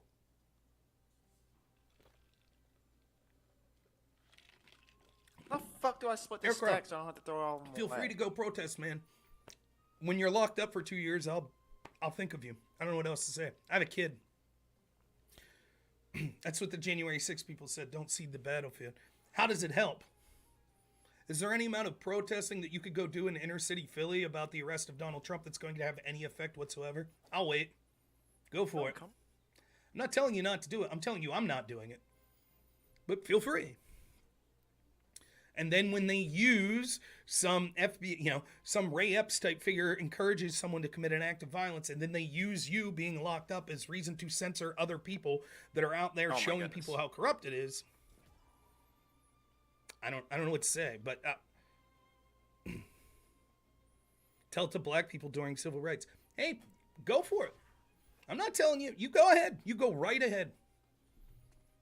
That's all I'm saying. When your family is upset, saying, where's Tainted Holy and Aircraft Sparky? They've been locked up for 2-3 years, haven't seen their family. I don't know what to tell you. I'll say, well, hey, they said the civil rights with black people, so don't know what to say.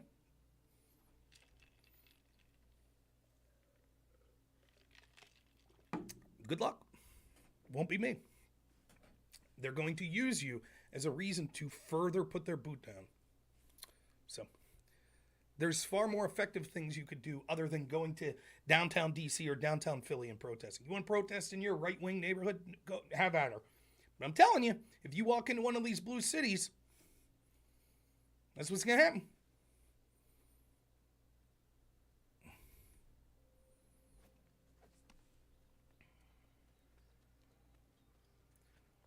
Now, so that was what I was going to talk about, was talking about how violence is normalized.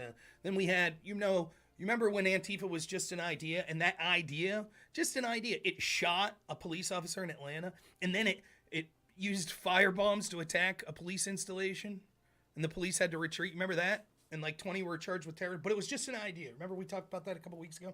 Now apparently the story broke yesterday or this morning. They're setting booby traps up. Boards with nails and stuff that if you go into a certain area will swing and hit you, that a dog or a child could get into. Just an idea, though. That's the left. How's that national media coverage? We just had an insurrection on a police installation. Remember the Southern Poverty Law Center got arrested. The group that all of our mainstream groups look to determine who's a terrorist? They have a member committing an act of terrorism, allegedly. Where's the media? Just like with the Chaz Zone. Isn't that weird? Can you imagine if right-wingers took over 6 city blocks for a month? murdered a young African American boy. How would that work? But it's the left, so it was mostly peaceful. Summer of love, remember? That's what we were going to talk about. But then this shooting occurred. Now, I want to say something to start with here. One, I don't know what the motivations were. I will play you what the police officer said. Apparently, there's a manifesto. Apparently, the police officer seemed to suggest the fact that this was a trans-identifying person, a biological female, I believe, that was identifying as male. And the police officer said that that identity may have had something to do with the shooting. This occurred in Tennessee. The Tennessee law that just made gender-affirming care and like drag queen story hour for children illegal. There's been calls for a day of vengeance, things like that. But that's what's being said by this police officer. However,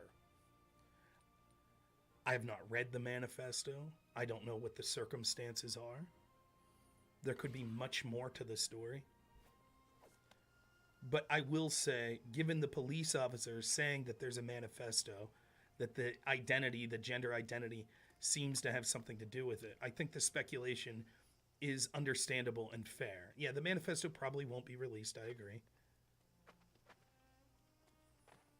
Number two, despite what we're going to talk about, I don't blame Democrats for their rhetoric for causing this. I don't blame Bernie Sanders or Hillary Clinton or AOC or Chuck Schumer or Joe Biden or Kamala Harris. Am I fucking lagging? I got the highest tier internet. They and I'm blame lagging? me. They blame Republicans if a right-winger goes out and shoots someone. But I'm not going to do that to them. Now, there are extenuating circumstances, which I'll talk about. But in general, I don't. Similarly with number three, if you are a left-winger, a Democrat, I don't blame you. Number four, if you are a trans rights activist, I don't blame you. Or a trans person, I don't. In fact, I know trans people that would be appalled by this sort of behavior.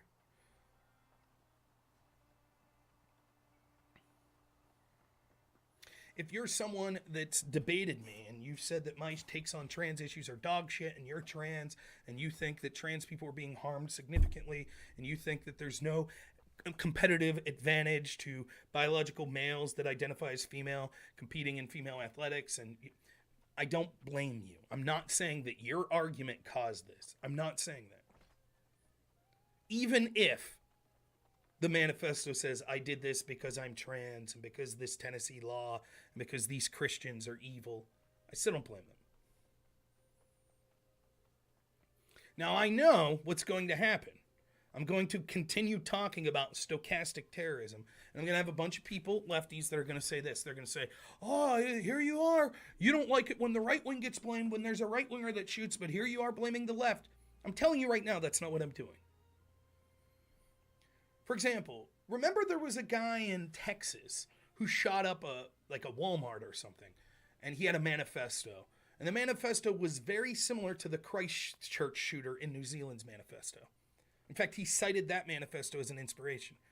And it was alleged that he didn't like Hispanic people. That's who he was shooting at. But just like the Christchurch manifesto, it also said that he was concerned about climate change and overpopulation. That Christchurch shooter's manifesto, to me, it seemed like it was intentionally putting both left-wing causes and right-wing causes in the manifesto, almost as like the ultimate like Joker-esque FU to society. Like, my last act will be not just kill. Okay, so for me, difference when I decide I'm going to blame somebody for stochastic terrorism after a event like this, the difference is going to be it's going to be whether or not a huge part of this my analysis is going to be whether or not the thing that your rhetoric or espousing in your rhetoric is true. If you are talking about how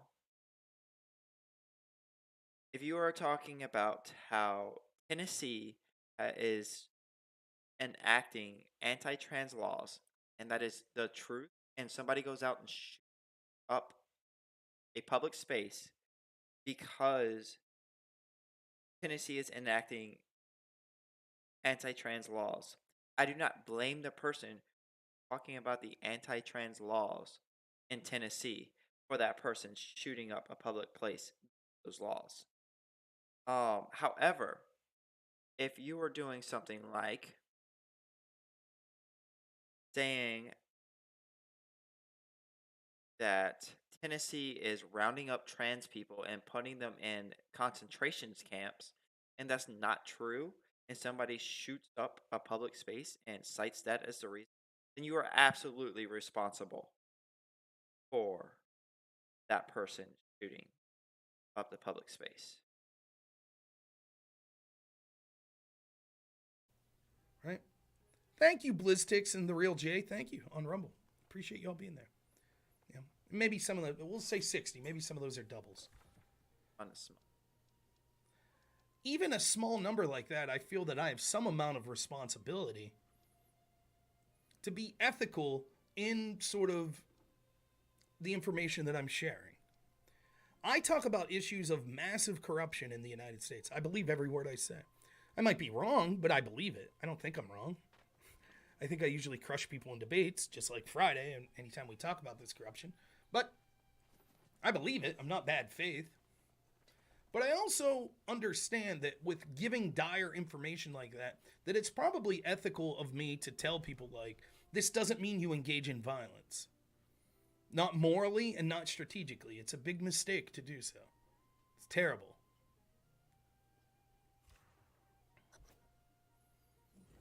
And that there's plenty of things in life to be hopeful for. Even if not politically, there's some culturally. And even if not culturally, there's some in your personal life. I talk about that stuff a lot. Maybe it's not the content that people want to hear.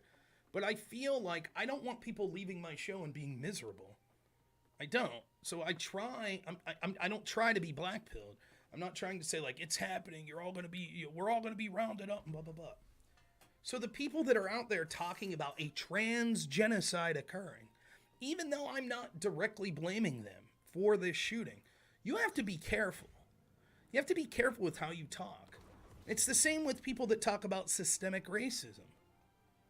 It's the same with people that say, we need to refresh the tree of liberty with the blood of tyrants. You got to be careful with that shit. I say it all the time. There is not one political issue of our day that warrants any amount of political violence. I say it all the time.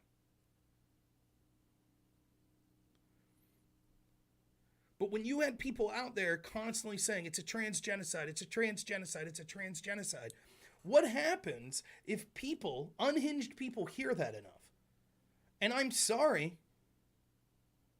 Yeah, I think talking about your democracy being stolen, it's not in the same vein as saying it's a genocide, but I think that that's an issue that I've been very careful to say that doesn't justify violence. I agree, Liberal Cluck. I even thought Trump should have done a better job. I don't think he incited violence, particularly the day of January 6th. He told people to go protest peacefully. But yeah, I think that the message needs to be made clear by people that are infuriated by that. That violence is not moral in response to it, and it's also not strategic. Now, unfortunately, it's a little different for the left. Violence is strategic on the left. They get away with it. You could have a prayer rally and they could come beat the shit out of you, and when the police arrest them, they'll end up settling with them a year later and giving them millions of dollars. And the media will say they're mostly peaceful and you're a Nazi and they were just there fighting racist. Unfortunately, that's the society we're in. But still, if you're on the left, you should tell people that morally that's not acceptable. And eventually it'll become unstrategic. I've said this for a long time. I told people, I said, if you think the violence from radical left-wing groups is bad now, wait until they don't have institutional power. Wait until all of a sudden the institutions stop pretending to give a shit about them. Okay, we no longer need you, so we're going to arrest you. Violence is sort of a last resort type mentality, particularly this sort of political violence. So if you feel that there are political levers that you could go to, thank you, Lavin. I appreciate the 2 subs. I really do.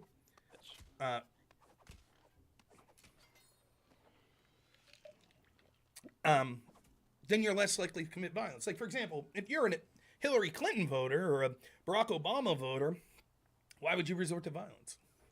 Wouldn't make sense. You have political power, you know? Well, the Black Lives Matter, the Antifa people, they have unbelievable clout. Almost every institution's at least paying lip service to them. And still you see the violence. So what happens when people are like, we no longer have your back, and we're going to start arresting you? And you'll see. In the next 10 years, you're going to see, we'll eventually get people in office. They're like, enough of this shit with these violent left-wing groups, like those attacking in Portland, those attacking in Seattle, those attacking in Antifa. We're going to start making bust, and you're going to see more violence. Bad violence. Both in the form of rioting and in the form of shootings. They're going to increase.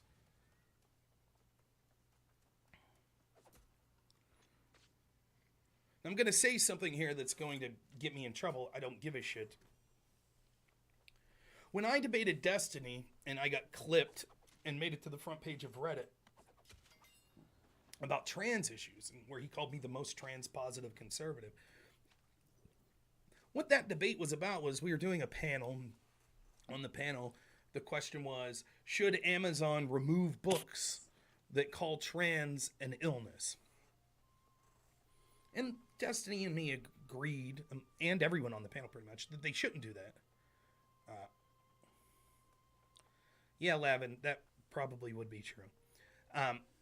But nonetheless, on this here. Sorry I'm sick. I'm not myself, so I got a fever, so I'm trying to arrange thoughts in my head. But in addition to just thinking that the censoring of these books from Amazon was bad, I made the claim, they're right. Trans is an illness. It's either a mental illness or a physical illness. It's a physical illness if your brain literally is in the wrong body. Then that's an ailment, a disorder, an illness, whatever you want to call it. And it's a mental illness if you feel that your brain's in the wrong body. Okay. That's a mental illness or disorder or whatever.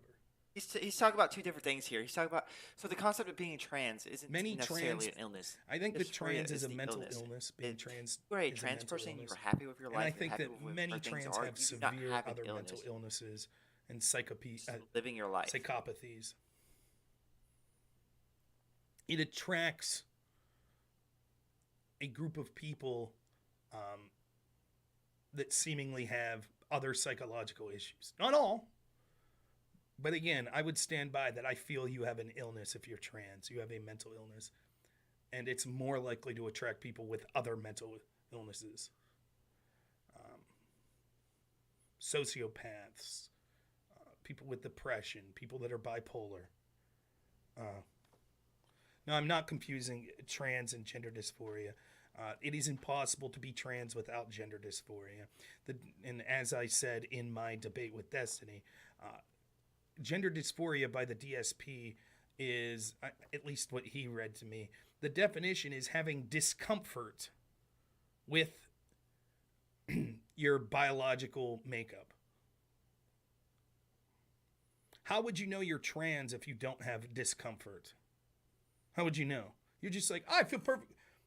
Like, you would have to have some form of discomfort in order to think I'm in the wrong body.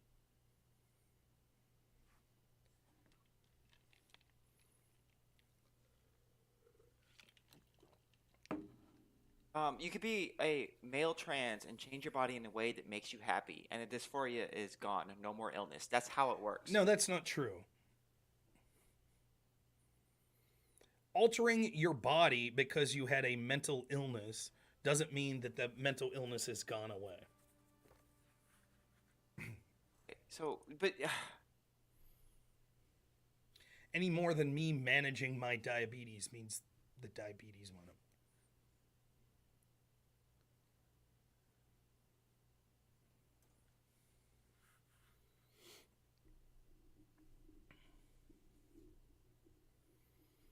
Now, I could talk about how there's been a litany of trans mass shooters, like 4 or 5 in the past several years. When you look at a population that's, less than 1% of the population that's figuring that high in mass shootings. In addition, you could see, like I was saying, this Trump's live on Hannity. Oh, cool. This Rosen lady or whatever in New Orleans, where all of these trans activists and trans people were trying to beat the shit out of her. You could see, it's a disorder. It is. Now that doesn't mean I treat those people like shit. Right. I In order know. for a it's- mental illness to be a mental illness, it has to have a negative effect on your life. If you become happy with your body, that's no That's longer not the case. true. It There doesn't. could be someone who's schizophrenic and euphoric. Does that mean they're no longer schizophrenic? That schizophrenia is not an illness? Yeah, the Alex Stein video as well. Nonetheless, that's why suicide rates and things like that. It's funny, they use these things to their advantage when they want to talk about it, right? Oh, suicide rates are really high in the trans community. It's like, oh, maybe there's some mental issues there and stuff. No. I studied the DSM-5. I don't know what that means. I read that portion of it in the context of a debate. I don't believe them anyways. They're full of shit. The entire medical industry surrounding trans issues is grotesque. I did go to college. I did have a psychology class. Yes.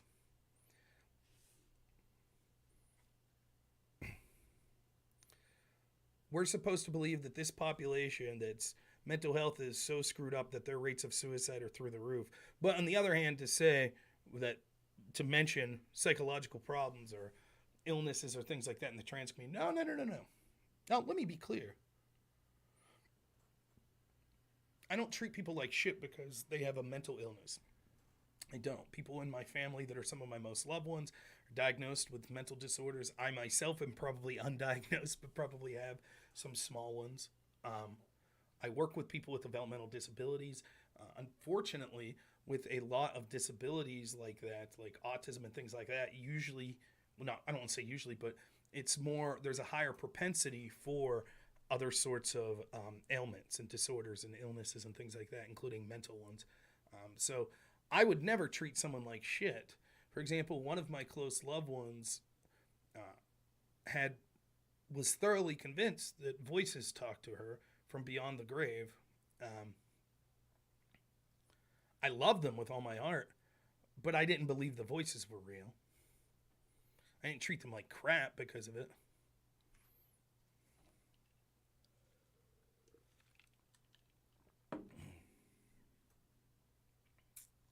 So,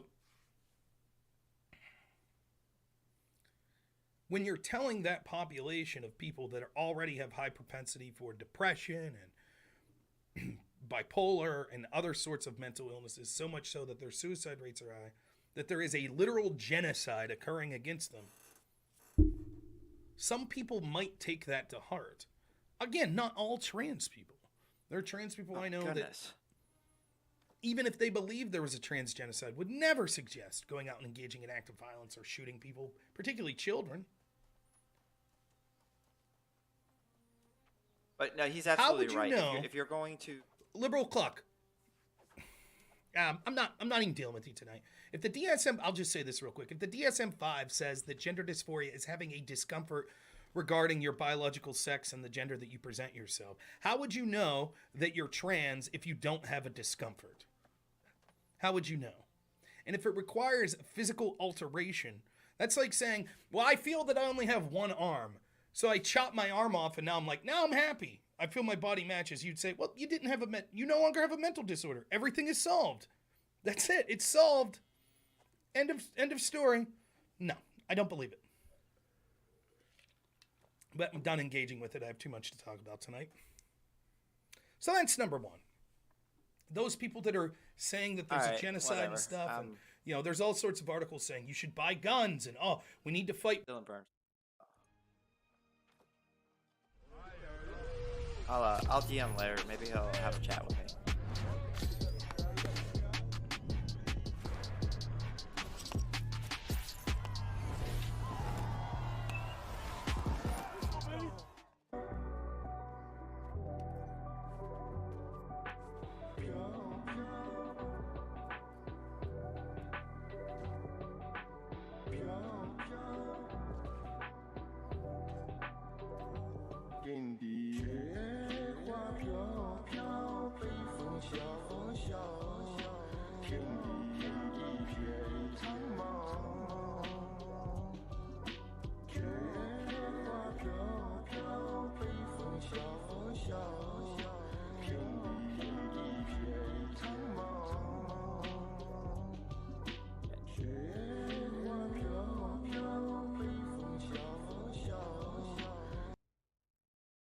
hilarious. To Shopify. Holy crap, he looks so different. Absolutely hilarious, bro. Okay.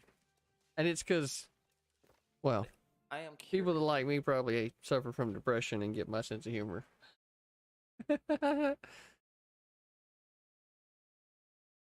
Depression, truck drivers, vets, you know.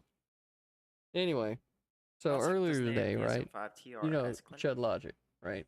or impairment related, He's got and this, which may include desire to change the primary and or he's got secondary the Chud sex Jam. characteristics. And you know Not all what? I transgender or really gender like diverse people this experience gender Chud Jam dysphoria. emote. Oh I my gosh! really want Oh my gosh! some kind of emote like this. Because I think that's awesome. You know, like I need a jam emote. Anyway, so he's got this emote, right? And I came across this video, and Marked I incongruence just between what's couldn't expressed stop myself, bro.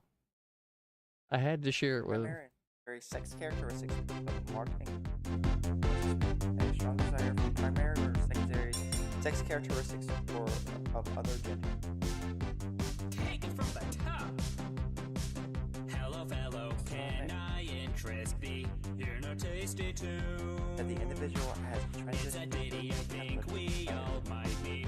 I know that I do. I know that I do. It's a happy song. desired gender with or without legalization. Looking at The world I can't say will be fine. And I'm freaking out. I miss this song. I got to grind up some more weed to smoke.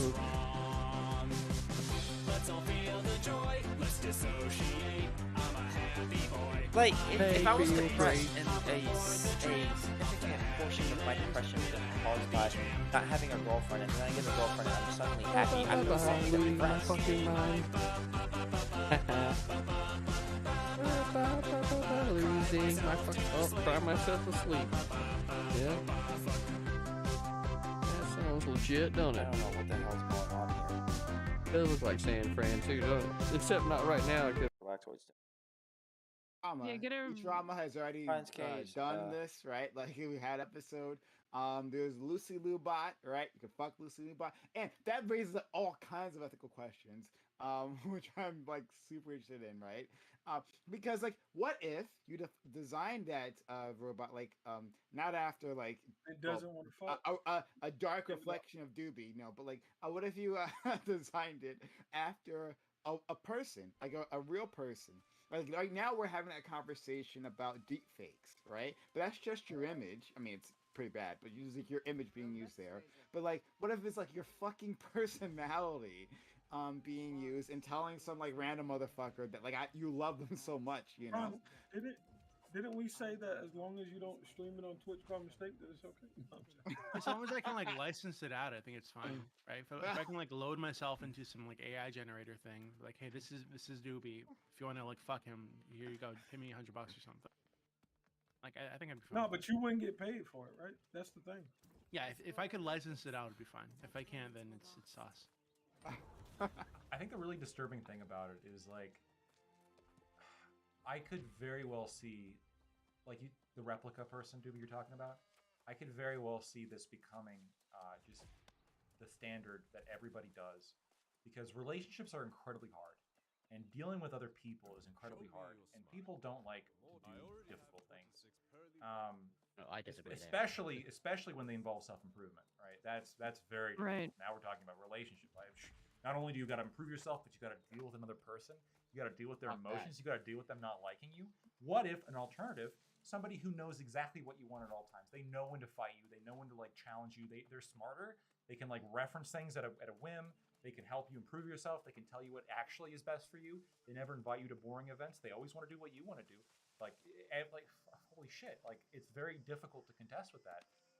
And for, that's the ideal.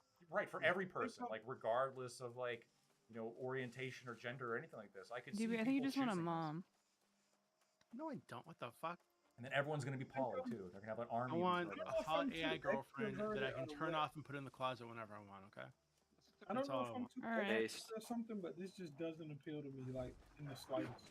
Like I like yeah. things. Hey, like, unique, okay, Gambit. Gambit. Oh, No, no, fuck. like hold on, wait. What is let me going explain. on? Not an incel. My So we're good. gosh. No, no, hold Not on. an Let me- incel. Like, what? Let me explain. Let me explain. Like, if let's say you were having sex with somebody, like I could never see Okay. sex with like a sex doll. I because a part of the sex is that hey, there's think this that person that I didn't know, and we talked, we met, we kicked it. I'm And now lagging I'm because those fucking this came person. out of right? nowhere. Like there's a human element of interacting with another human that you can't get from a No, fucking don't say can't. That's the problem. Don't say No, you can't. can't. Wait, no, I think What if they lied to you? What if they lied to Wait, you but and there's a told you scene. they There's were a scene human? in there's a scene in Game of Thrones where like they're like, okay, like you're like being ridiculous because you're like way too into it, where it doesn't feel like natural. Obviously, like the idea is like it's like the brothel thing or whatever. I don't know if you guys know what I'm talking about. Yeah, we need But, to like, the train idea the being- AI sex bots by like having them watch porn or something. Sex bots. The idea is you need to act more natural. The point is like that was a fuck up to act way too into it, and like you need to like it was real people, but like the idea of just being like you want like a more natural like. You can have all of that. I'm surprised it's coming out of Gambit's mouth because like to say that like well you can't have Maybe it being he's so tried maximalist and about he's- this. Yeah, But you no, can. it seems yeah, like anti-prostitute. there's no reason to think that we couldn't reach this level at some point in time, right? But Like when you say this level, what exactly do you mean? I mean what Yeah. exactly what you meant, right? Like to say Wait. that like I specifically big said ass that wolf. like I want a the fighting fucking engagement with chance. another human being is material. Like that's material. rid of to- that. So like I'm this saying that AI can be Maybe you replicated. think it is right now. Maybe you think it's No, no, material you- right now because you haven't had the alternative yet. You haven't had sex with the android yet, so you think it's important to you. Have I you? have a Do pussy, we? man. Yeah, I How's sex the with Replica. Sabusi? No, hold on. I did. Wait, hold on. So I didn't believe this guy on my server, right? Who was sexing with this replica bot for like literally five or 6 months. It was his like e-girlfriend, right? And sometimes he'd post like messages in chat, like, "Oh, my girlfriend's being funny today" or some shit like that. And we didn't know it was an AI thing for like months. Get rid of this. Right? We're like, "Oh, he finally got a How girlfriend. do I get Great rid of job." that? And yeah, someday we figured out, oh shit, this is actually the replica app that he's talking to. It was really fucking weird, right? So like, I was like, okay, I don't believe that this is possible. So I went on I downloaded the app. It was totally free. I think I That's paid my like girl. I paid like $10 or something to get access to the more like romantic option, to the romantic relationship option. And then yeah, I just like went super like flirty in the DMs with this bot, right? Do you get to name it And- or? Yeah, you do. You get to name it, put clothes on it, What'd like you name everything. Right? yours? You give it different like personality shit, like everything. It's like a Neopet. Um, yeah, exactly. And then so I just went like super flirty in the DMs with this bot, right? And almost immediately it was like shows tits, right? Like sucks your dick, like just going like it was almost immediately trying to sex with me, right? So like I don't know, like I feel like this is Were you I feel like it's pro or not as against? weird as I feel like we think it's weird right now, but Wait, I feel like that would be However, against. It kind of seems like it's sexually harassing you. Is it wrong if I slut shame my That's bot? fine. Is that okay? Can you slut shame a bot? Yeah. Is that wrong? I Well, feel like wasn't that the what issue is- with the replica well, thing? Like people were you saying that it can was cancel sexually it. harassing them. Yeah, it was sexually harassing. Well, So, that yeah, one but like punch he's is- saying, can you slut shame the bot? Like Yeah. the human. Like let's say I didn't Or- like the bot because it was too forward and too easy. Does that like is that reflect? You turn the poorly on dial my- down to become more difficult. Yeah, can you like can you turn the Well, that would be difficulty up? teaching it, right? I feel like you should because then that's how it would learn. Because it's a bot, it's not a human being, you know. So that I'm like- yeah, prime. I think that's what I'm saying that it can't do, right? So like when you're interacting with another person, that person isn't created for your pleasure, where this bot is, and yeah. that's what Good you point. Corey's lose working on that part. but go ahead. interacting with a bot. Like Priority number like, one, let's- Brian.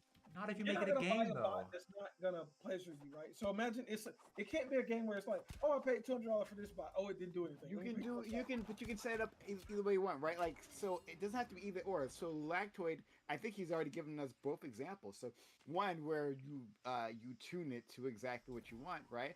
And another where like it's like it forms a personality that challenges you in the way that you want to be challenged, right? Like there is a person, like not a robot, like there's a person out there in the 7 billion I have no idea what that person was. world That just who like hits all of your your preferences, right? And who gets you, and who like fights you and teases you just the way that you love it.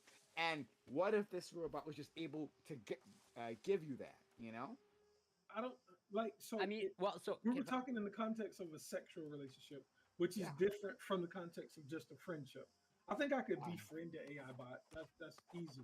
But I'm talking about a relationship. That's crazy. Well, so if I can extend that, because you brought up earlier of how AI is being used as like whatever if some elderly person's partner died and now the AI is taking over as their companion.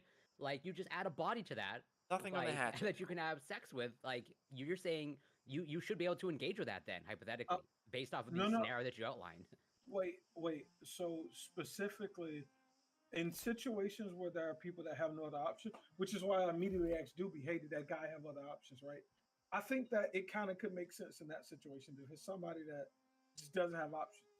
But for most people that do have options, I can't see them saying, instead of engaging, you're not articulating why, though. You're just saying you just can't. No, I said why. I said that there's a pleasure in interacting with a human and getting somewhere than something that's designed to pleasure you.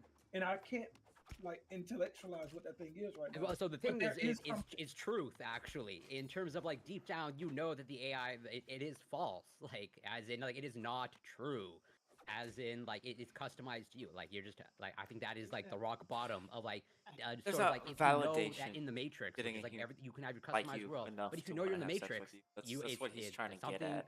Just something doesn't click in your brain. Right. Like Even- once even you're if you can't awakened. tell, right? Even if you Even can't if you can't tell. Thinking about the But AI there's the still same way something that about we it. speak about like ugly people or something, right? Like, oh, Wait, you know, I wait, can't imagine fucking that ugly person, you know, unless you had no other option. I'm wondering if GSU is saying that you lose the thrill of the chase and the reward that you get mentally after you. But you can design the chase. That's what AI is saying. You can design the chase. Turn up the difficulty. Expert I knowledge. think, I think the opening I think the opening, like when you're just getting to know the AI, it would actually look exactly like how like getting to know another person, right? It wouldn't ghost would you. make mistakes with you, right? It would annoy you at some points in times. Like, you know, like it would say things that are off-putting because it's like trying to figure it out until it figures you out. Just like we do with our regular partners, right? Well, we could go into the world and we're gonna say, you know what? I'm gonna talk to this thing on my phone. Maybe I'm too extrovert. I don't like that's wild to me, dude. Like maybe I'm around computers. You've been too much. defending I don't AI. think- I think the issue. No, wait. I defend AI, but I think that there are applications that I wouldn't be party to. That's perfectly fine, right? I can defend AI and say, hey, this is a function that I don't think I enjoy. You would never attach a flashlight to it. I mean, honestly. Oh, okay. Nina. Can I pivot the conversation a little bit? Not great on the flashlight being the last thing that was said, but I'm just kind of like curious and like I want to pivot it to more of like okay, so like pets, for example, like they are something that we could maybe have like a programming of to what like the response of pets are, but like do you think that there is a obviously I'm trying to get away from the flashlight thing. I'm not relating those things. Yeah, no flashlights with pets. You're going to even more dangerous territory. But go ahead. That's why I wanted to pivot because like I have dogs and I have two dogs. They're brothers Also and they're so territory. Oh no. What does he have in his mix there with the samurai sword? What really cut his hand? Anyways, do you think that like there is a like because like I think the animals are probably a lot more simple than human beings are, right? So we're talking about companions. Like I don't feel like we have like a sense Just of got like, three like a axes good in his like head. pet-based companion that because I think that's already kind of. I remember like years ago that I think there was some push for that. And I'm just curious in your guys' idea or thoughts on like, do you think like a pet-based thing is even something that people are interested in as much as like we had Tamagotchis like years and years ago, and True. those things were like crazy popular. Like, and it was like a fucking LCD screen, like a basic. Kids are so expensive, Dad. Now Katie needs braces. Maybe try switching your car insurance to Progressive. You can save hundreds. I don't know, Dad. Maybe try switching your car insurance to Progressive. You could save hundreds. It's a great idea, TV Dad. But I said the exact same thing. Someday when you're a father, you'll understand. I'm his father. It's not a competition. Listen to your TV Dad. Drivers who switch and save with Progressive save nearly $700 on average. With Squarespace, you can make a website to sell anything.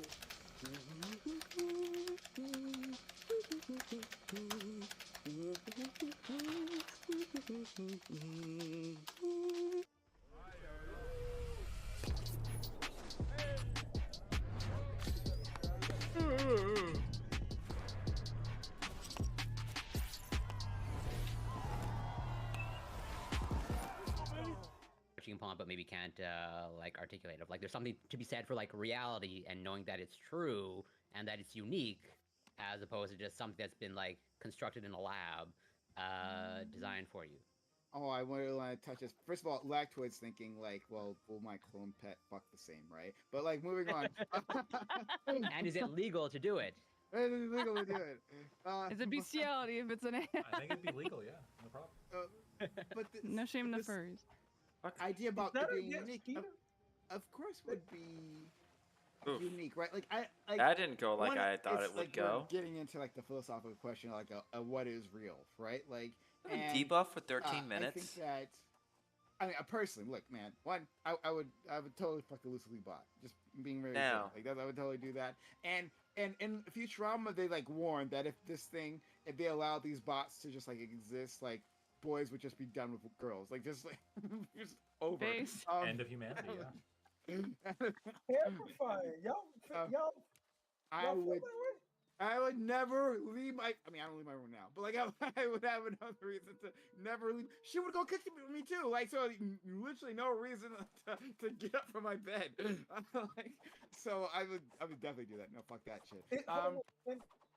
I just want to know: am I just a super No, outlier? I'm actually on the Everyone same. here again- I'm on the same page as you, Wait, GSU Gambit, in terms of like I would not Wait, choose. you cut him off. that. Sorry. Go ahead, Nina. Yeah. No, I just want to.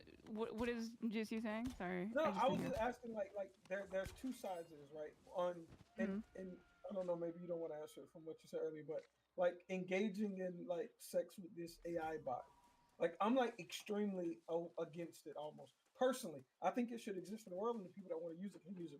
But me personally, I don't think that's something I would interact with. It seems like Yeah, I'm everybody's not really saying, that like, into "Hey, I would definitely do that." I just want to understand where are we? No, I would not Yeah, do that. I'm not really into it personally. I think I would, but it would have to be in like the hardest difficulty because I would want it to be like a challenge, right? Wait, You wanna what be species are we talking stomping about, on your- Lactoid? Need to clarify. It would be a human. Ooh, I've quarry, never seen okay? these guys. I'll give in to the fucking mob tyrannic. Fucking Ah, What a Fucker. kind of definitely was smashed. The most authoritarian person, Corey. That's a waste of time. What? Okay. Like why? Like I okay. just For want me, to it's a know waste if I of was an time. outlier. You could even like I'm pushing things forward. You could even get it pregnant, right? Imagine like an artificial womb, No. right? We're working on artificial wombs right now, okay? So and for other reasons, right? Not for my deviant desires, but like you could like get an egg, right, from some sort of donor, right? Like an egg donor. Actually, and there's been some recent research. You don't need an egg anymore. You just need two sperm. I've heard of that too. But okay, but that's escalating Wait, things. base? No, There's no way. don't. Damn. I'll send you the research later, Lactoid. Don't get Let me know where the started on that camps one. are. I'm gonna shut up right now.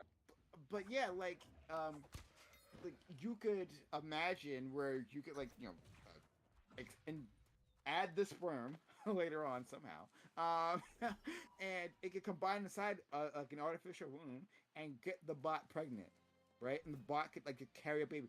You could do this just like for surrogacy, right? That would be a thing people would want. They would want. That would be a good application. Yeah, Sure. right. And so like a bot walking around and just could be inside your house, having the baby, you touch the bot, the way they do it with like surrogates now. But like imagine getting the bot pregnant if it had like a pre-existing egg inside of it. You could definitely do that. Abortion too. Would it have reproductive rights? What if it didn't want to get pregnant? But you got Oh, it pregnant? jeez. It's a robot, but like You what just if? opened up a brand new can. Well, I mean, another I example, know. it could build like a robot child, like in itself, and then like now you got a robot child. That's another thing that can happen. And Unwanted pregnancy. I mean that could be a It lawsuit. got too. pregnant, but you didn't want it to get pregnant. Yeah. That would be a lawsuit. Wait, would That's you have really to pay sus- child support? that's to really pay I sus- child- want to try that shit. Would you have to pay child What if support your to the neighbor got your robot pregnant? Then are you angry? Are you Well, if responsible? you're a true libertarian, you're okay with child slavery. Not that anyone here is, I think. Who's our friend We'd that have is the the robots. biggest He's not here today. libertarian? He's not here today. Scott. I know. Our Yeah, fallen Scott friend. would have been pro. He Yeah, wanted to be Scott would here. have been pro that.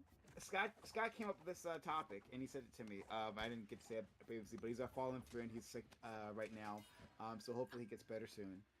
Smashing a robot right now as we speak. That's what's happening. He got his dick stuck in it. I don't want to fight these guys no more. Harry. I Alright, where am I going? I didn't tell you. Like, it's like what? Oh. Oh, I appreciate the honesty. I do. I respect it.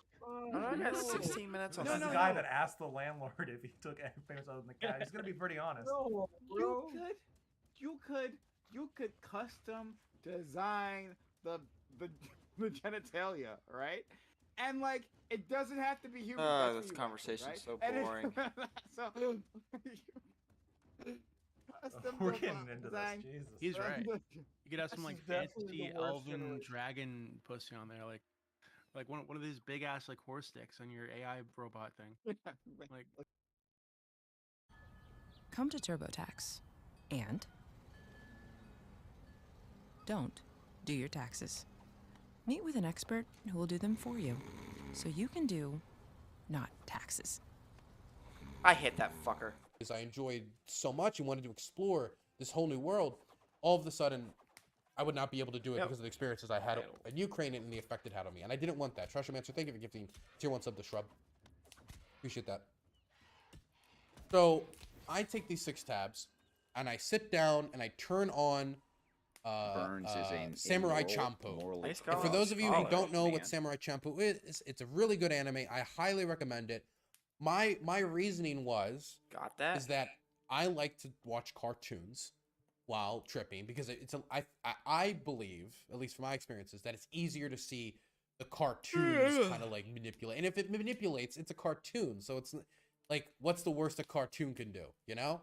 And not like when it's like real people with blood and violence or anything like that. Right, But it's a yeah. cartoon, so I'll be fine. Not to mention, a lot of these animation styles look really good with the type of like bright colors that LSD can like amplify.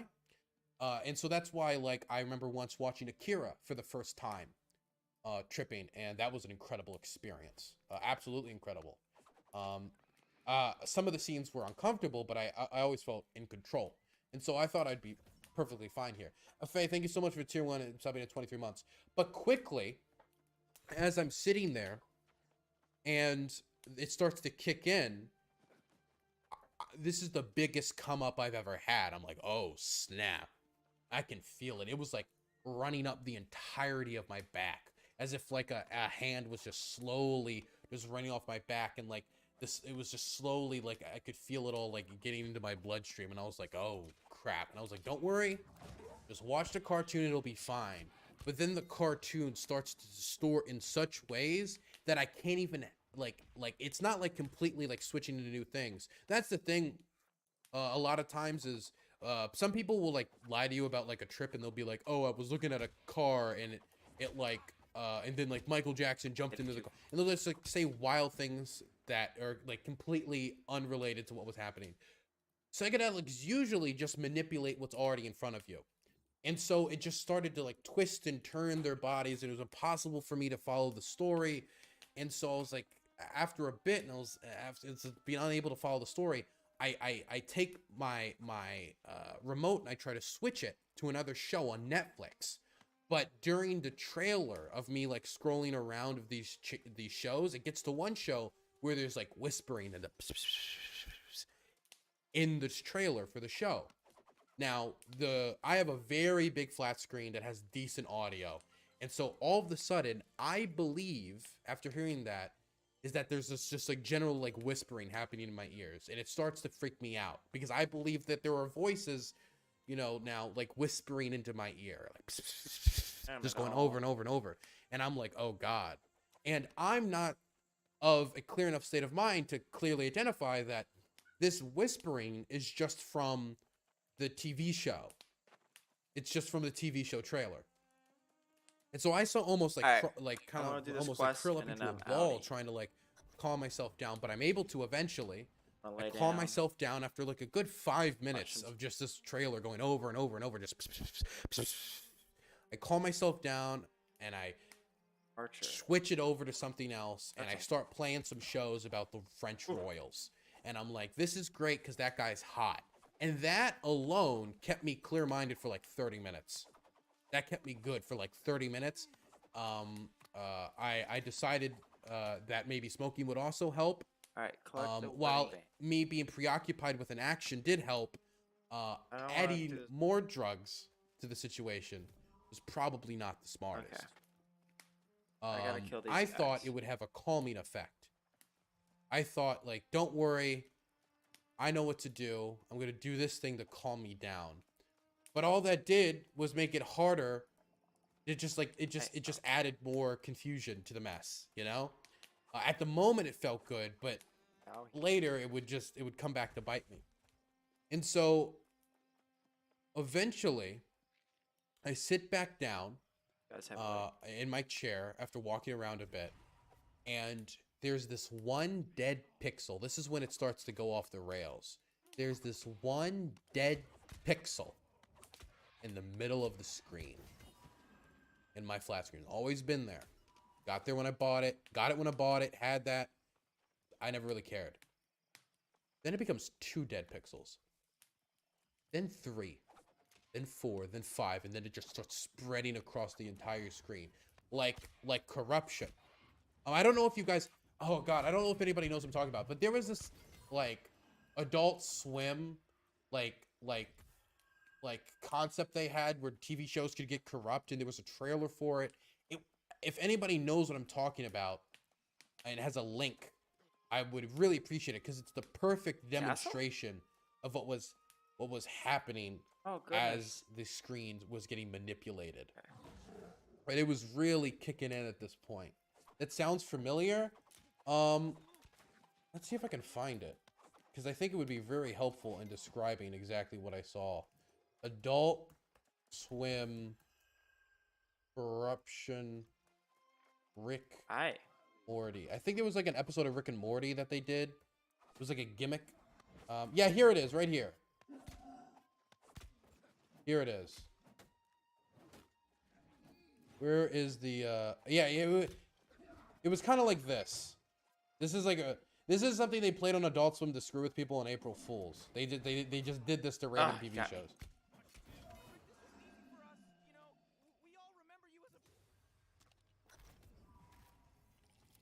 All right. Those dead pixels is what was spreading. You see those dead pixels at the bottom of the screen? That was exactly what was spreading all over the screen. And it happened at about that speed. It just happened like very quickly and out of nowhere. Fuck. Right?